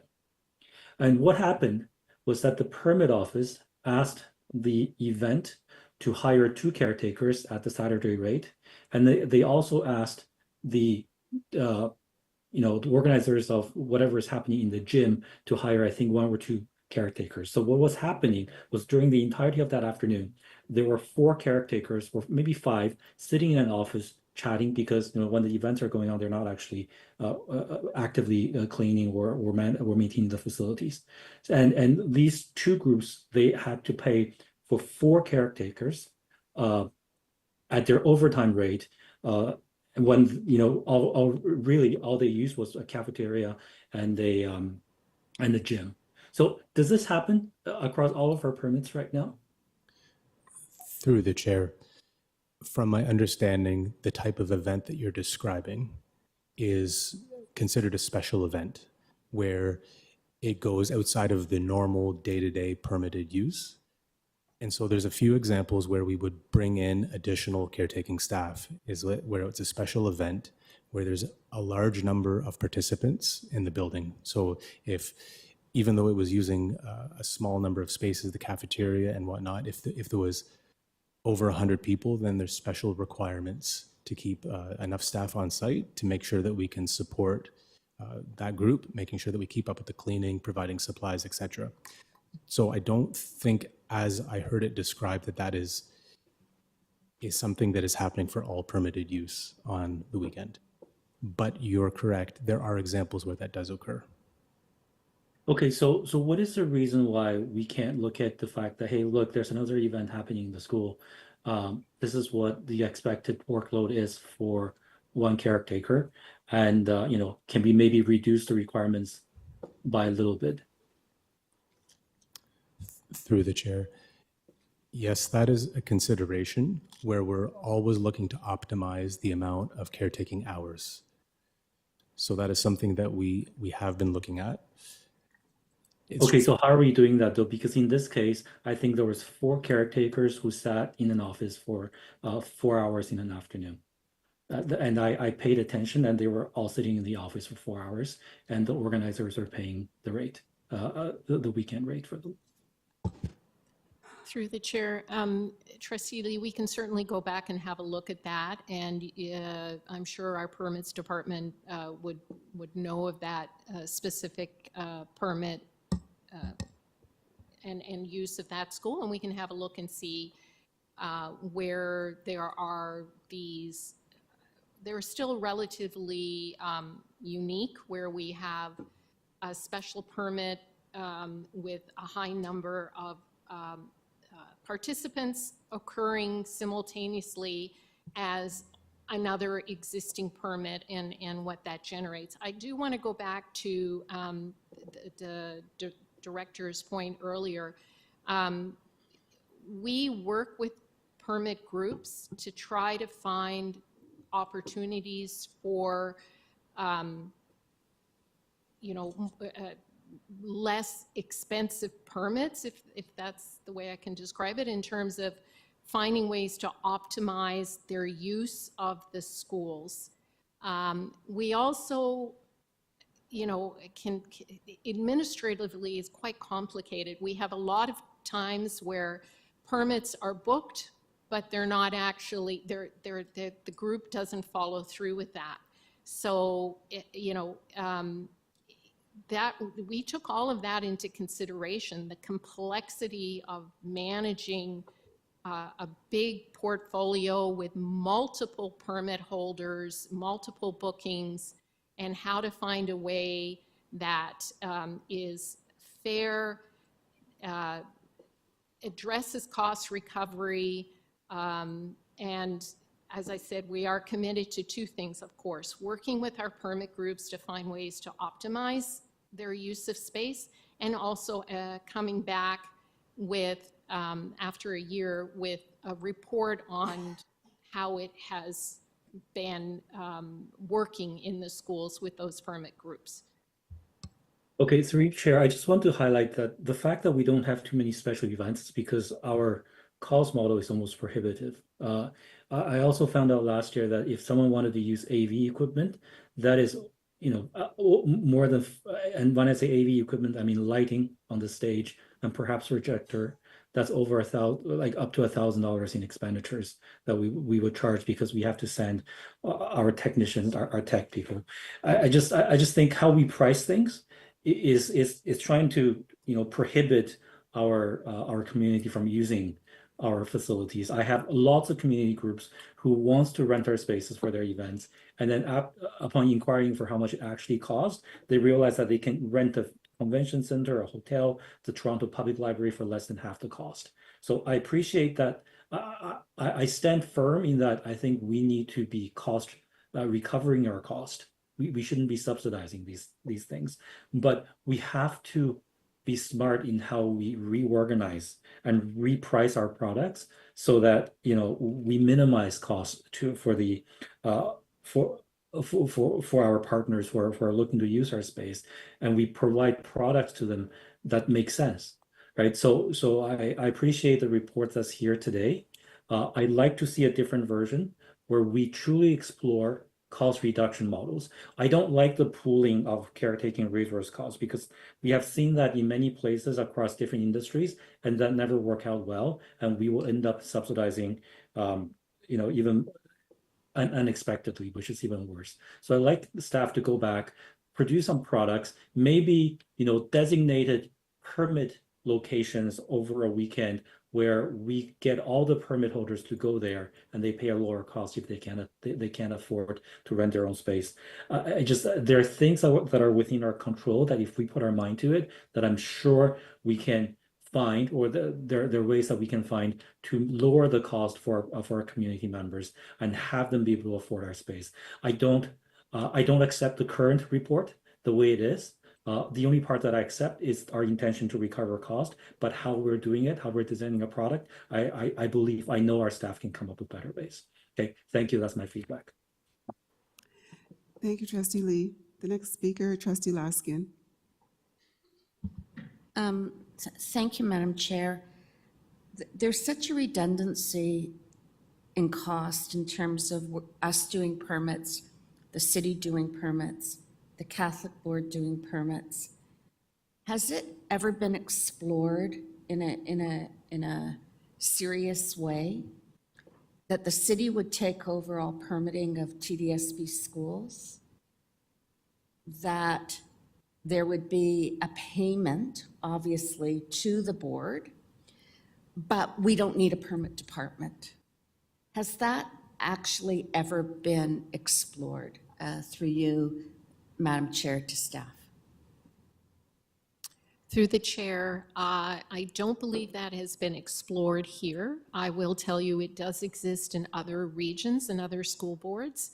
There is still a minimal permit department in the board, but the permitting is handled through a joint agreement with the municipalities. And yes, that is exactly how it's done. But there are differences in those boards and those locations as well in terms of, they're mainly newer facilities. They have larger gymnasiums and so on. But yeah, I do not believe it's been explored here. Although obviously we have many discussions with the city because the city also uses a lot of our facilities. No, I know the city's one of our largest permit. So I'm wondering, and I don't want to spend money to spend money, but the city permits a number of pools. I'm just wondering if, just listening to the conversations, there are preferred locations, there are preferred gymnasiums, there are preferred fields. And I'm just wondering if we group those preferred that the city is already permitting and other organizations are already permitting, and potentially did a similar shared use agreement like we did with the pools where the city takes over the permitting. Just a thought. The second piece is, this whole report kills me. Our schools should be for community use, and yet there is a cost associated with it. But it's the transparency of that cost that the public and frankly our CUSAC finds difficult to reconcile with. So maybe it does make more sense the way other boards are doing it, by dividing out caretaking costs from actual permit costs. So there's no razzle dazzle, there's no blended this or blended that, that it's a more transparent way of being accountable. So the costs are the costs. And you know, it kills me to think of the $200 that is going to every Ontario citizen of $3 billion, when in fact, if the province actually cared about the health and well-being of the citizenry, they would care about safe spaces for community, for recreation, for mental health, et cetera, and fund the boards appropriately to do community use. But they've made it crystal clear that it should only be K to 12. They've made it crystal clear that everything else needs to be cost recovery. And I get that as a trustee that's accountable to, you know, the public through our budgeting process. But it's incredibly difficult to reconcile that with the cost that it costs in order to invite people to use our facilities. So regardless of what the report says, for me, having dealt with this for so many years, the number one piece for me is transparency and accountability. People have to understand what they're paying for in a way that makes sense. So I'm kind of liking the idea that we separate out, this is what caretaking costs, because this is a collective agreement piece, and this is what it costs. And these are the costs for wear and tear and whatever, and this is how we get to those costs. And make it more transparent. And then in terms of the subsidy, I do think it's outrageous that our schools are not used more for community use. I mean, if I ruled the world, I'd open our libraries every evening for community to come in and use the resources and the computers there and help the kids with homework, et cetera. But there's a cost to all of that. And I mean, I argue with people all the time who don't have kids in the public system saying, but I pay taxes and blah, blah, blah, blah, blah. It just somehow we have to get to the point, and I don't have real solutions here, but it has to make sense. And I don't think the blended rate, I don't think the complicated way things are figured out is making sense. So those are my 2 cents worth tonight. And I'd like to explore more shared use with the city. Thank you, Madam Chair. Thank you, Trustee Laskin. I'll hand the chair back to Trustee Shen. Thank you. Next is Trustee Earhart.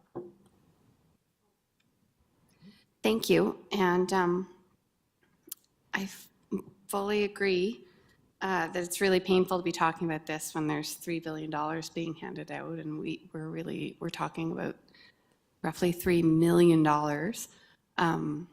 here that would provide so much benefit, that provides so much benefit and could provide so much benefit.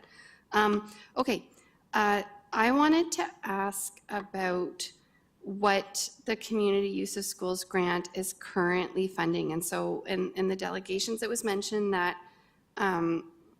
programming from other orders of government is being funded through the Community Use of Schools grant. And I was just wondering if staff could elaborate on that and how much, if we could be provided more detailed information on that. And thank you. Thank you. Through the chair, I am going to turn to Comptroller Stephanie Harris because she has been working with us very much to unpeel the onion, as it were, of you know, what is in fact covered and what is represented by the Community Use of Schools. Stephanie, if you don't mind. Sure, thank you. Through the chair. So the current Community Use of School grant covers subsidies for A1 and A2 hours, as well as the LNSP program and some after-school programs from MTCS.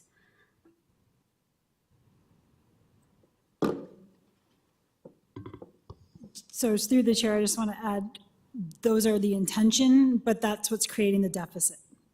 right? So it doesn't cover all of those, but that's what it's intended to cover. And for, just as a point of clarification, MTCS, yes, Ministry of Tourism, Tourism, Culture, and Sports. And that grant that we receive is primarily used to offset programs that are after school between 3 o'clock and 6 o'clock. Okay, thank you. And a follow-up. I thought that what I heard was that the MTCS, Ministry of Tourism, Culture, and Sport, funded programming. We were also subsidizing with Ministry of Education dollars that were to be allocated for community use. So did we enter a partnership and decide to jointly fund, or why isn't MTCS funding the full costs of what it's seeking to offer? Thank you. That's a great question. Part of the problem is that is also limited funding, and it is not funding that's truly reflective of the cost. And in the past, that is absolutely correct. It was only for program use. And so any costs related to permitting or being in the facility, the cost recovery of being in the facility, that was partially subsidized to a very small amount by community use of schools. We have been in a process of transition away from that. And how we're doing that is many of these after-school programs are now being folded into our own before and after school program, and we are working currently with TLC and those groups to bring them under an annual license agreement that would set out the same conditions that you find with our before and after program. And in that way, they are eligible to be partially funded by our current before and after program funding. Okay, thank you. So we're looking for those where it's other orders of government, that programming that is receiving the community use of schools grant that was intended for not-for-profit and community use. We're looking to transition that out. We are not looking to incorporate, like just in terms of what our total deficit is, that we're now looking to increase rates to incur. The rate increases are not trying to offset that section, like those areas. We're currently pursuing other means of addressing that gap for all funding where other orders of government are effectively being subsidized through this grant that was intended for not-for-profits. Is that correct? Okay. Chair, that is correct. That it would be very helpful to receive that in more detail where it's other orders of government, and potentially through, I'm thinking the Community Advisory Committee is, we wouldn't want the perception, certainly if it's not true, that we are increasing rates to use community use of school grants to support the municipality or other ministries' programming. That would be very concerning to me in this exercise, at least. So thank you. And then I wanted to ask, just for clarification, caretaking in weekends and weekdays. So everything we're talking about is after 6 p.m. on weekdays, correct? Yeah, and through the chair, I apologize. I'm looking behind me, but I should be directing through the chair, and so I do apologize. For caretaking, it is somewhere in the report it said a 4-hour minimum.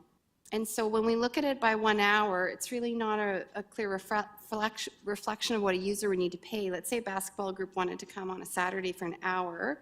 I just want to clarify, would they pay, they'd pay 4 hours of caretaking, and then would they pay 1 hour of permit or 4 hours of permit, just how it was divided up for us?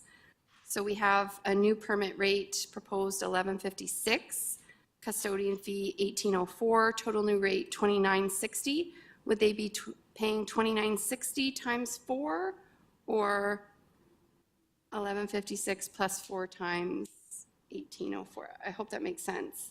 Because it was divided out. It's just hard to know what a user would be paying to use a basketball court for an hour on a Saturday, for example. Because what I read is there's a 4-hour minimum caretaker. So they're effectively paying an $80 custodian fee. Is that correct? Through the chair. So part of it is on Saturdays and Sundays is that we have collective agreement provisions that we have to pay a minimum of 3 hours to call out a caretaker. And so the 4-hour number is based on the 3-hour minimum call out, and then we added the hour to include opening and closing. And so in the scenario you described where we're just opening the building on Saturday for 1 hour, we don't want to approve those permits. It's just a matter of practice. There's been a minimum number of hours for the permit on the weekend so that we can, because we have to pay the cost to the caretaking staff. So just to clarify, we currently have a minimum hour on weekends. Is it 4 hours now, or what's our minimum hour leave permit? Like how many hours do you have to permit at a minimum on a weekend now? Through the chair, I'm going to confirm with staff because there's 2 numbers we work with. It's 4 hours and 5 hours. I'm just going to ask a question. Thank you. Okay, and I think, so this helps to illustrate that for me, one of the things that's confusing here is I don't know what a user, it's hard to have an illustrative user, but we're being presented hourly rates, but there are minimum charges. And it's hard to compare what's the current to the future. And I could look at it a whole bunch of different ways. In some ways, it's quite a large increase. In some ways, it just, with a lack of understanding there. And do we have minimum after 6 p.m. hours now or into the future? Earhart, Thank you, sorry. And that's it. Thank you. Through the chair, I could answer the question. So I have heard back from staff is that the minimum permit time is 4 hours on the weekend, and that's our current practice. And so it aligns with that.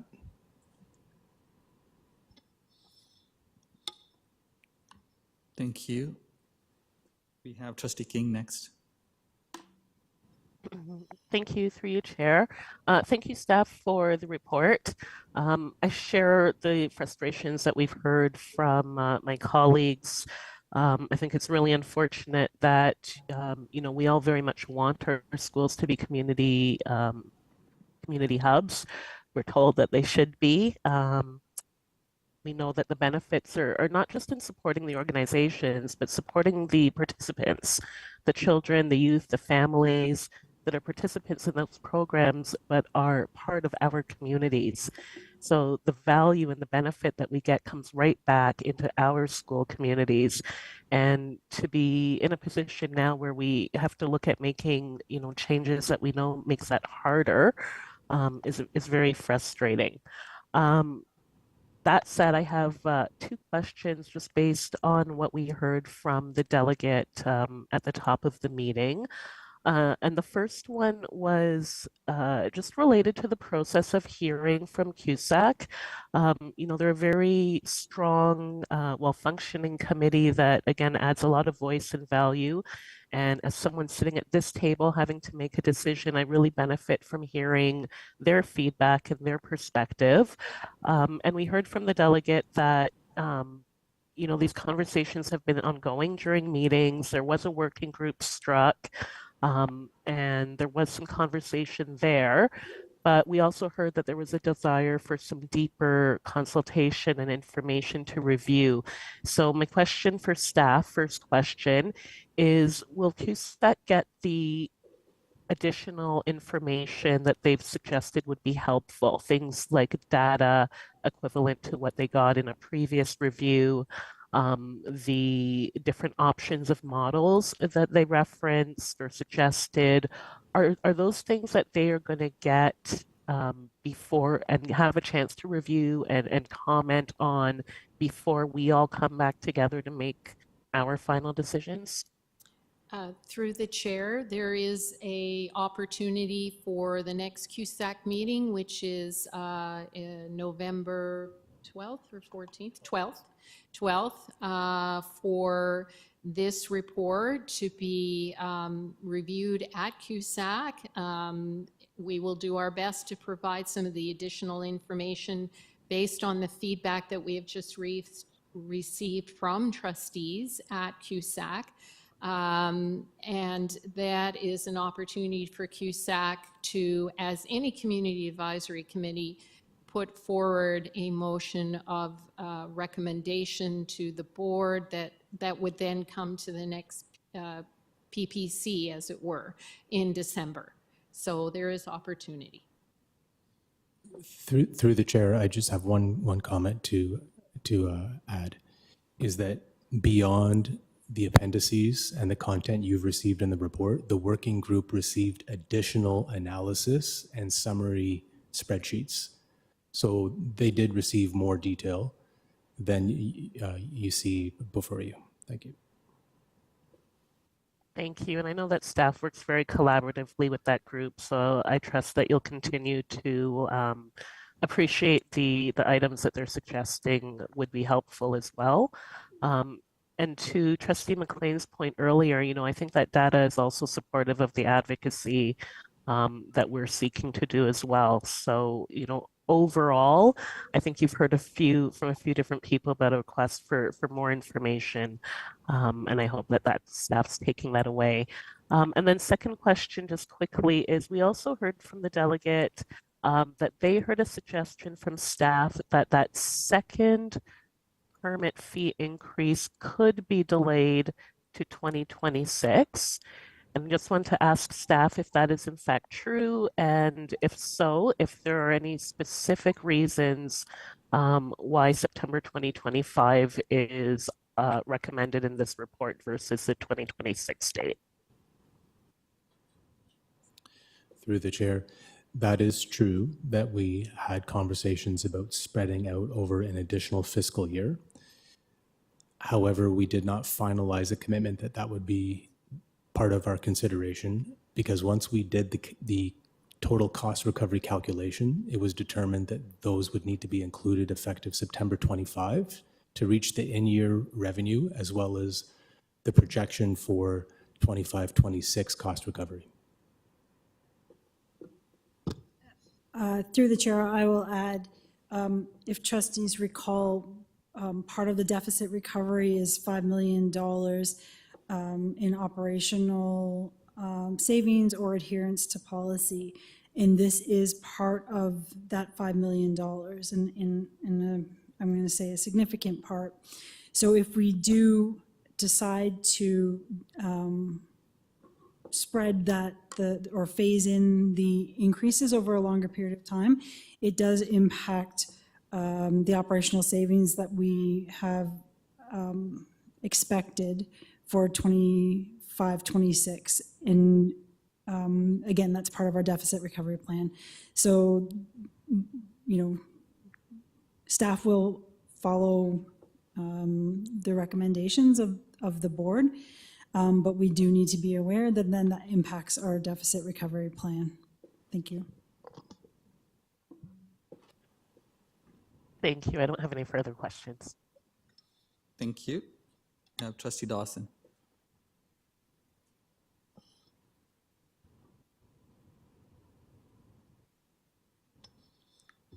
Thank you through the chair. Thank you for the report to staff. And I also really want to thank my colleagues for all of your great questions. You've asked a lot of my questions. I want to go back to this notion of asking people what they can or cannot manage.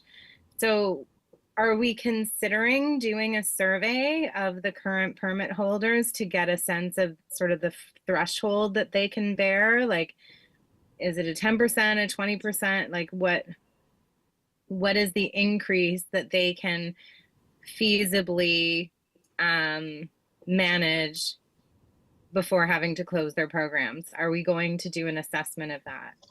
Thank you. Through the chair, that is not something that was contemplated. Again, each I would say, organization will be different. It will be hard to, I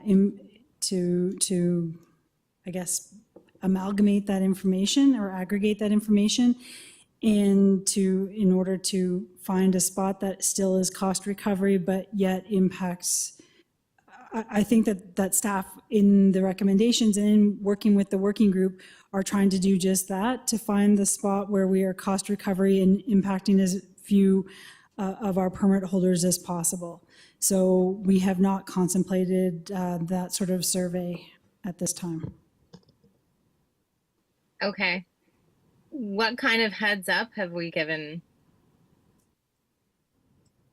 through the chair? Through the chair, email notices went directly to all permit holders in the summer of 2024. I believe it was in June. I just want to double check the report. Yeah, it was in June. And so we've given everyone the notice that effective January 2025, there could be permit fee increases. Additionally, the function of CUSAC and the permit fee working group was to try to be a representative voice of permit holders. And so we were relying upon the work of that permit fee group to have a good sense and a sense of the pulse and, representing the broader permit holder group. Okay, thanks. Can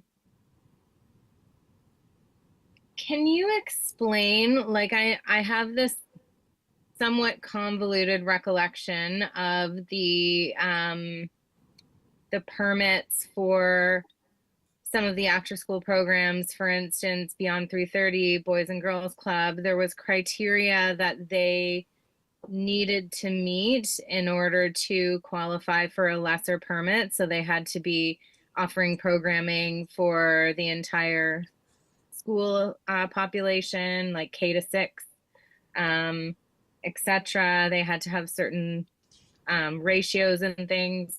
Is that still a thing, and how will that group be treated? Thank you. And through the chair, as I mentioned earlier, we have been working to transition some of those programs that offer programs specifically after school from 3 to 6 to follow our existing before and after program. And so the criteria you mentioned is aligned with what we currently have for before and after. And what we are doing is with those groups that have multiple programs and multiple schools, is we will put them under an annual license agreement.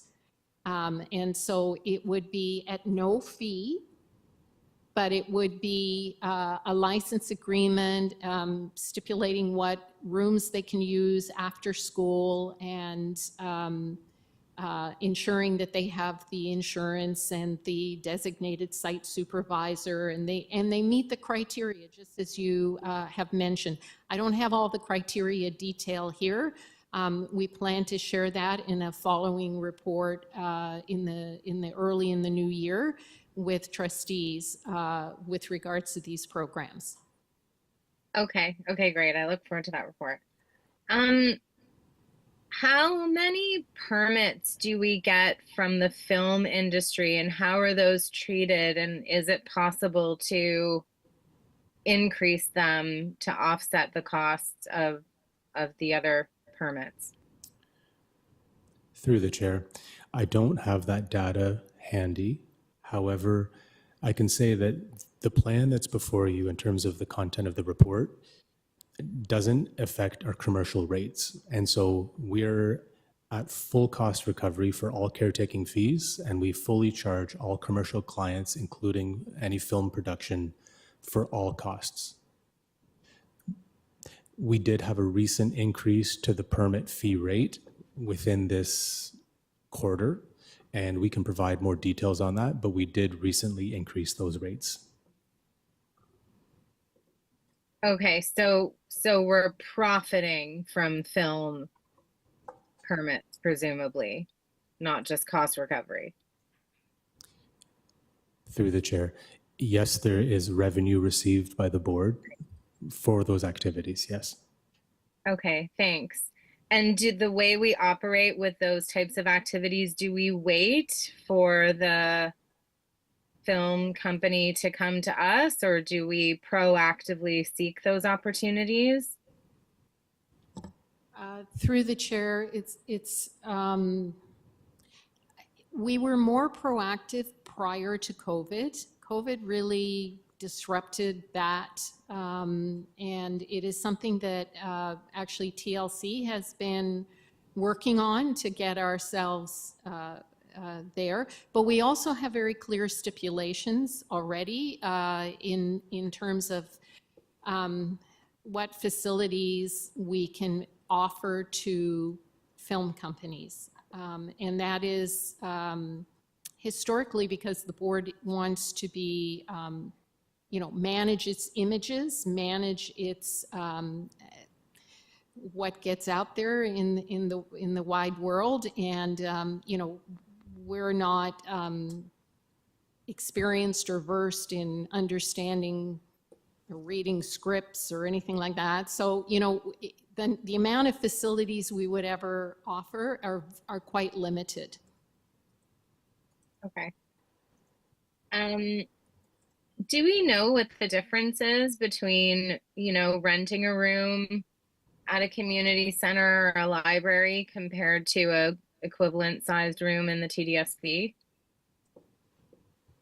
Through the chair, I don't believe we've had a look to see what the difference is to rent a room. We can certainly tell you what it means to rent classroom space in a school, but compared to a library or a community center, no, we don't have that. Okay. I mean, that would be interesting to know, what is the cost difference in permitting a gym at a community center versus a TDSB school or and even a TCDSB school. So that would be of interest to me. But those are my questions. I do just, want to reiterate my colleagues' concerns about some of the information that is hopefully enhanced in the report when it comes back to us. Thank you. Thank you, Trustee Dawson. Anyone else for the first round before I go for the second round? Okay, seeing no one, Trustee Didovedis. Thank you, Chair. I have a couple more technical questions, I guess, and before I get into more general things. So through the Chair, the 3 to 6 permitting, one of the things that in the last couple of years have bumped again is the rule where we can allow groups to have access to our space if they're offering service for our kids, for our students, but the permit has to be supervised by an educator in the same school, and that creates some issues. Did I get that right? Is that how it works? Under what type of permit or what type of license agreement or leasing agreement or however we call it does that fall under? Through the chair to the trustee. So currently, we have 3 things that happen between 3 and 6 o'clock. Well, 4 actually, if you count school activities. Obviously, there are schools that use their gym between 3 and 6. But we have community organizations or organizations that come in to offer a program to the students who are in that school between 3 and 6. And those are the ones that do require the principal to sign off and agree, because the principal is the designated site supervisor of the building till 6 o'clock. And under the Education Act, there are all sorts of safety oversight that's required. The other thing that happens is we have some programs, like, for example, the Boys and Girls Club or Toronto Student Foundation for Success and the city's ARC program, that offer programs to students between 3 and 6. And those are the ones that we want to move towards this license agreement, this annual license agreement, which is what Toronto Catholic currently does as well. And in those cases, those organizations have their nominated, designated site supervisor. So if anything were to happen, that is the safety person that would oversee that program in that school. And then the last thing we have is, we do still have A1 permits in the school between 3 o'clock and 6 o'clock. So I hope, yeah. Yeah, no, that actually does explain to me as I sort of put the different experiences, the different things I've seen in the last couple of years. For the first type of permit you described, through the chair, have we considered modifying our policy to allow the principal to designate different individuals to sort of be the ones that are there, because it does limit the ability of groups to provide free services for our students, and it's 3 to 6, right? So it doesn't necessarily create the same type of expenses that we're seeing on weekends and things like that, right?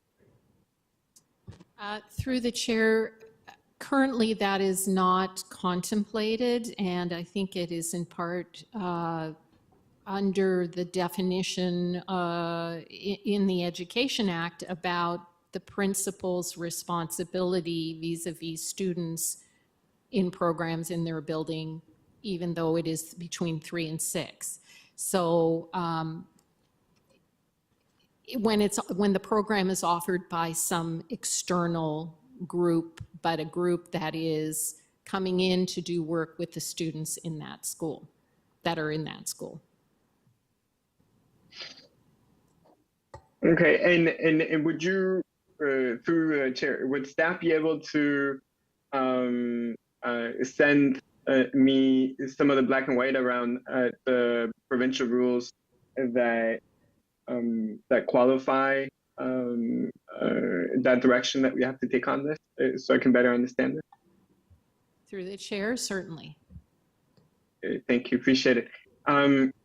So more generally, I also wanted to touch base on some of the things that some of my colleagues have been mentioning.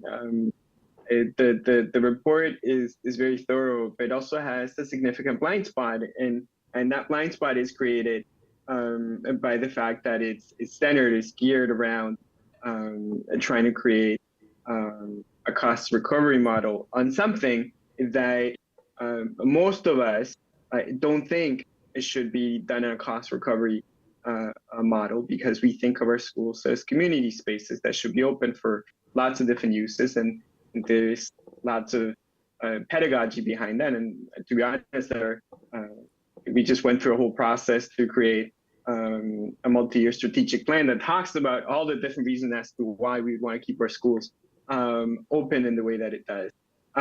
It's so difficult to process this stuff, as much as we're sort of bound by the province on some of it. I feel, though, that we do need to take a deeper look at how it is that we make permitting easier. It's very the system that we have is Byzantine, right? Like, you have to apply for a permit in order to get a response, to find out what the cost is, for you to know whether or not you can afford to do an event or run a program. Can't we have a calculator on our website that helps people do that in a way that is user friendly? Because the feedback that I get normally is often that it's not, and it takes a long time to hear back from staff. Staff are obviously overworked. Can we take a look at sharing the system with the TDSB or the city and figuring out ways to save some monies that way and be more efficient and more user friendly? Can we look at how it is that we make our spaces more user friendly by maybe figuring out which schools are preferred? Some of my colleagues mentioned, like, are there other ways and other things that we can do to continue to make spaces available, and making our resources, our finite resources, more efficiently used? I think that's a space that we have to try and explore more before we make a decision on this. I wouldn't be able to support this report if it comes back in the same shape and form this way. And the main reason for this, and to my colleagues, is because I'm going to get dozens of phone calls from all the organizations that are not going to be able to continue to provide their services to our community. And we're a public institution. We're publicly elected, democratically elected officials in the board, and we're beholden to the public. And the public want to understand part of the inside baseball that's happening that's put us in this space. And so I know my time is up, so I'll cut it off here. And thank you, Chair. Thank you, Trustee Dovides. Okay, I'm going to pass the chair to Trustee Williams. I don't have any additional questions. A lot of the questions were asked, but I would just wanted to register my concern as well. First of all, this is not a modification for the local neighborhood school support program. It is actually a phasing out of it. If most of the programs that are being offered in that, I see 171 either permits or organizations in the 45 schools listed here. If majority of them already qualify for A1, it is not that we are doing anything different for them in those places. So basically, we are removing LNSP and saying that they go into the usual process, because if they already are already able to get A1 classification. So what is the impact on those 45 schools and the neighborhoods that they serve is something we need to know. It's sometimes harder for us to do these things because we know if we feel that raising the fee and doing this is inevitable, we are sometimes reluctant to do those type of things because then you're hearing more pain and then still making the decision. But I think the right thing to do is to hear that pain, because it's important for us to have that documented for this decision. Despite that pain, despite that loss, we went ahead because of the financial situation. It's important to document. So I think some sort of a way to go back to those 45 areas, to the 171 people, either through a survey or something, to find out who they are, what do they do, what is their service, are they all like serving the same communities? There might need to be a stratification of support, because there might be some of these things that are directly related to our multi-year strategy, directly related to our safety or related partnerships, that we should be able to phase out and say to the city, these are 18 programs out of the 145 schools that really needs to stay. And so I know it's hard, it's a lot of time, even if it means getting some of our students a co-placement or whatever we need to do to make sure that we are able to get that data from those 45 schools without phasing it out the same way we are thinking about is critical for us to know. And it's also for the advocacy. It's something that if we do write a letter again to the ministry, we are not writing a letter, the same letter. We are writing a letter with explicitly mentioning these are the kind of programs that we have supported and we will not be able to support anymore. The caretaking fees on the weekend is really the biggest issue. And I think when we have a formula, which I asked about it in my previous introduction to this as well, if 2 or 3 schools are using the same space at the same time, and the caretaking hours are not, the fees not being split, it really doesn't make sense. It's almost like double dipping into a thing. So if we want to be cost neutral, and if that's the cost that's being generated, we do need to come up with a way in which we can say, in order for you to optimize this, the classrooms and the gym time and all those things are being simultaneously booked, or all of those things have to be figured out so that the caretaking fee is actually cost neutral in the real sense and not scaled up. I also think that we need to get a better understanding of what A1 category is. Right now, it's a general categorization, but if you're going to have to prioritize, there's, I think, different layers within that A1 category that directly connects to us. So I think whether it be by the areas that we are serving, whether it be the type of programming, whether it be the complementary nature of what is missing in the schools, I can tell you in a school that has no extracurricular activities, and extracurricular activities should be prioritized. You go into some of those schools that don't have the staffing or don't have the local programming in the schools, then in that situation, we should be able to. So how do we stratify this category into a more prioritization than a just general not-for-profit? Do they serve youth and so on? Because I know there are some organizations that are fee-based. They're still not-for-profit, but they're still fee-based. And they're still charging for their rep programs and so on. So do they qualify the same way as a local grassroots organization? Because both are not-for-profit, both are serving youth, both are saying they're collecting money to cover their cost, but one is collecting more, much more than the other. So I do think that in reality, if we're going to make all of these changes, we need those lot more information.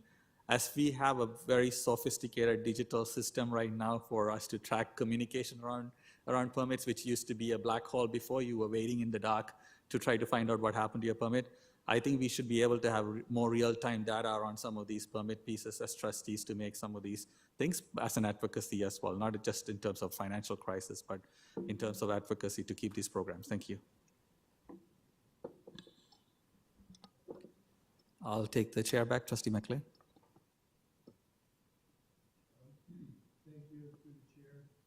I guess I just want to, I'll begin by just echoing Trustee DeVitis and the sentiment that I think he was sharing. I think the taxpayer expects governments to be able to work together effectively to provide for society. And like, I had the privilege of going to the SafeTO conference, and you got to hear about all the tremendous work that's going on, trying to support community and trying to prevent crime and engage youth in programming. And it's community-based and volunteer-based, and these are some of the kinds of things that we lose out on because they don't get to come and play pickup basketball.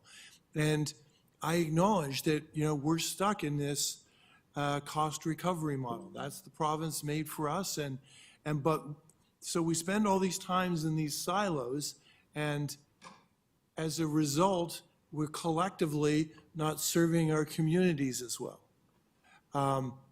So I would hope that we would take another kick at the can at advocating around what was the PSI funding and trying to make a direct correlation between the programs that were lost in our buildings and have the governments that are responsible for subsidizing these kinds of things wander in, realize and appreciate the value in them, and that they mandate that we can't subsidize them. Like, it's designed that we have to be revenue neutral. So we can't be the one that creates the bridge to this. It has to be them.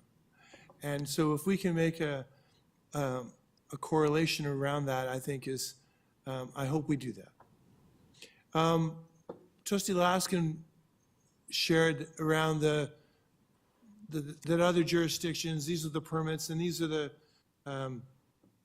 the permit fees as opposed to the blended rate. And off the top of my head, I like that because the blended rate is going to drive some groups that went to Tuesday night instead of Saturday because it was more cost effective for them. They'd prefer to do it Saturday because they think they can run a better program on Saturday, but it's cheaper if I run it Tuesday night. So I'm going to run the program I can for the kids that I can on Tuesday night because I can't run it on Saturday. Now, to artificially increase their fees on Tuesday with the blended rate that potentially drives them out is counterproductive to me. So there will be groups that, and I think we should endeavor to open up more of our buildings into the week, make more of our buildings available during the week when we have caretakers present that in our basis would have caretakers present so that don't require custodial fees, so that make these programs less expensive, more affordable, and give these organizations an opportunity to do the good work they're trying to do. these are community assets. These are community-funded buildings. It's a shame that they're not used around the clock to serve the community. We collectively, all forms of government, everyone that sticks their hand up and says they're going to do public service of one way or one kind or another, ought to be committed to trying to work collectively to get this done. And I think this is a challenge that I think collectively we could do better. And I hope that we advocate effectively, we gather the information effectively, and we find a way to be resourceful in terms of opportunities, but gather the data so that we can create a good argument, a convincing argument, that even if the government doesn't buy initially, that will create some public pressure that ultimately they acquiesce to and help us out. So, Thank you, Trustee McLean. Trustee Williams next. Thank you, and through the chair. I just have a question. There was a comment made earlier about more detailed information being provided to the Community Use of Schools Community Advisory Committee. Could you maybe just briefly describe, like, to what extent that was more detailed? What other information was provided there that possibly could have, more fully informed the trustees here this evening? Thank you, through the chair. We ran a number of reports based on subsidy, total number of hours by A1 and A2 categories. We tried to identify total number of permit holders. So there's spreadsheets that give a summary to total revenue based on those categories. So it was a lot of financial summary as well as further explanation on subsidization levels.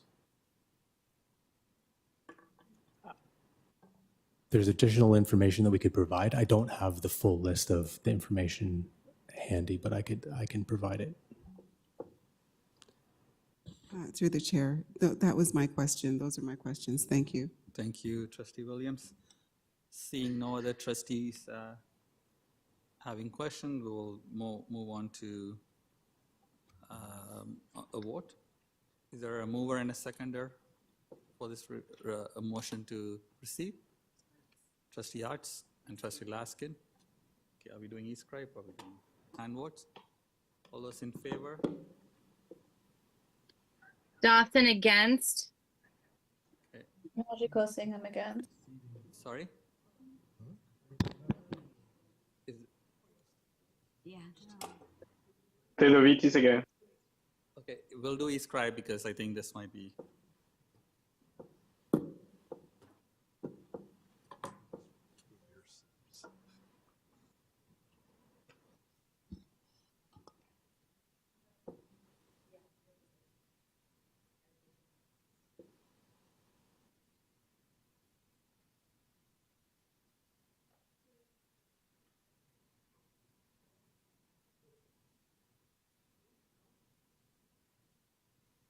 Trustee Nunziata in favor.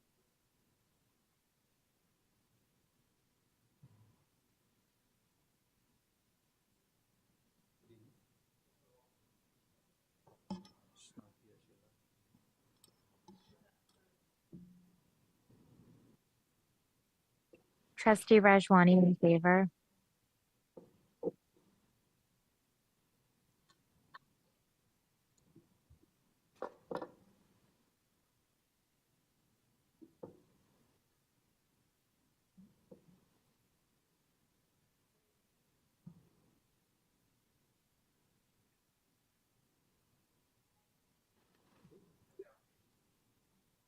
Trustee Wong, Trustee Pei, and Trustee Patel.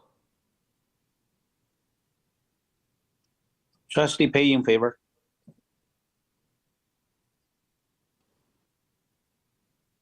Trustee Patel and Trustee Wong. Trustee Patel left. Okay. Is Trustee Wong there? No, right? Oh, I see trustee Wong, same here.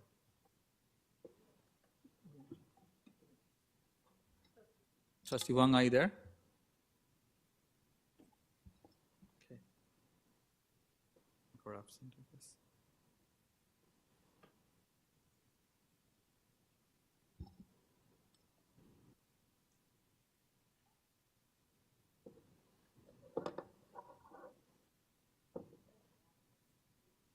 So it's coming back anyways. Well, thank you, trustees. That's so we are refusing to receive the report at this time, but the report is coming back again, anyways, in a month or so. Sorry, Mr. Chair, Yeah. my vote's recorded incorrectly. I Yeah. didn't use the thing. I raised my hand initially when we did it, and then we waited, it never came up. You didn't ask, so I assumed it had been recorded correctly. All right, so what's the process on opening the vote again, or we can switch? It won't be tied, it won't be tied, it'll be just one vote.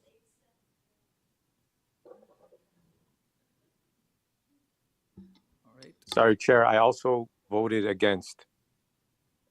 Trustee Hassan. you voted against, but it shows as favor? Okay, so, No, it shows as absent. oh, it shows, okay, you voted against, so it's 8-8 then? All right, we'll make those two changes. It's still the outcome is the same, so we'll just leave it and make those changes. Thank you, folks.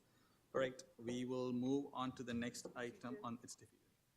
Next item is private. So can I have a mover, Trustee Laskin, seconder to move into private? Trustee Arts. Okay, we are going into private right now. Through the chair, can I please ask the associate directors if they would like to stay, and legal counsel, everybody else may leave. Thank you.